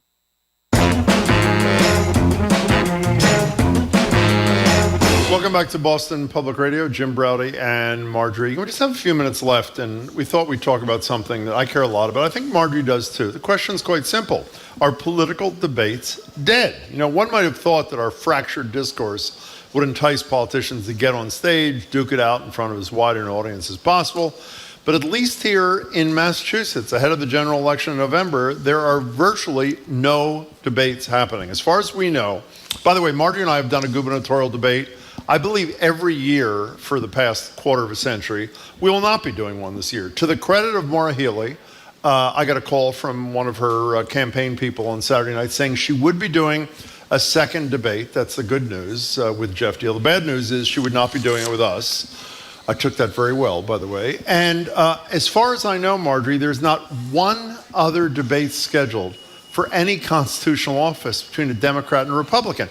And Marjorie often says to me when I get a B in my you-know-what, Jim, you're the only person who cares about this. And I want to know if I am the only person who cares about this, or if people are troubled by the fact that, again, with the exception of the two gubernatorial debates that will happen between Maura Healey and Jeff Deal, to our knowledge, not one other Democrat is willing to debate a Republican, with the exception of the auditor candidate who says she'll only do it if all 5 candidates, including 3 marginal candidates, are there. Does this bother you as much as it bothers me? Well, it bothers me because even though not everybody is necessarily riveted to watch a debate, if you're just watching ads or reading literature from candidates, people lie so much in these ads, and they misrepresent themselves in their literature. It's an opportunity for some back and forth between the two people who know the issues and know what they want to do if they win the office. So I think they're really important in making up your mind. And the other thing is,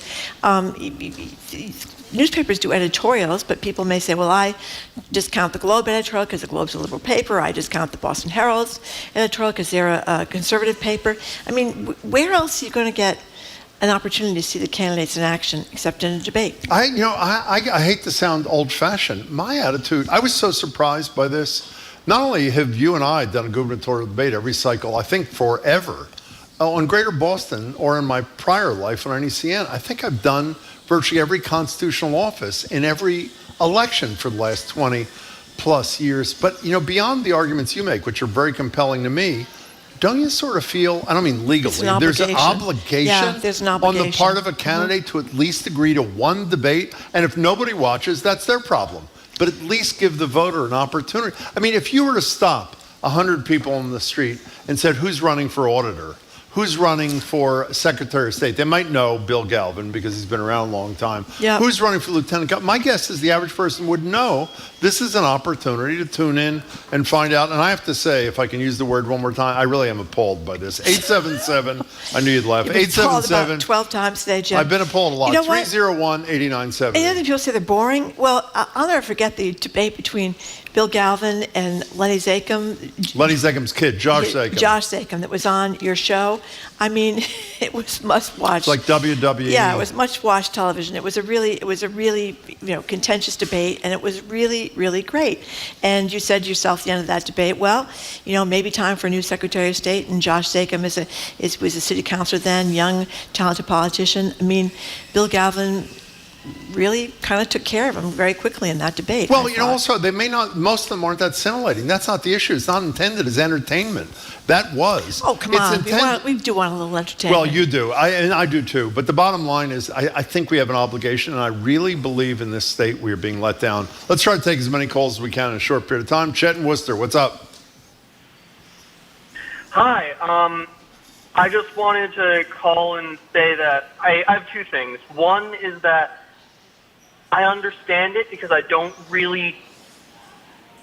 think there's much of a point in debating someone if there isn't a shared basis in reality, because if you don't agree on facts, like things that are just objective, then you can't win someone over because their reality is a different reality. Yeah, but Chet, based on that thesis, then if the candidates in 2024 are Biden and Trump again, I assume you would argue that Biden shouldn't debate Trump because Trump's not based in reality. Is that really your position?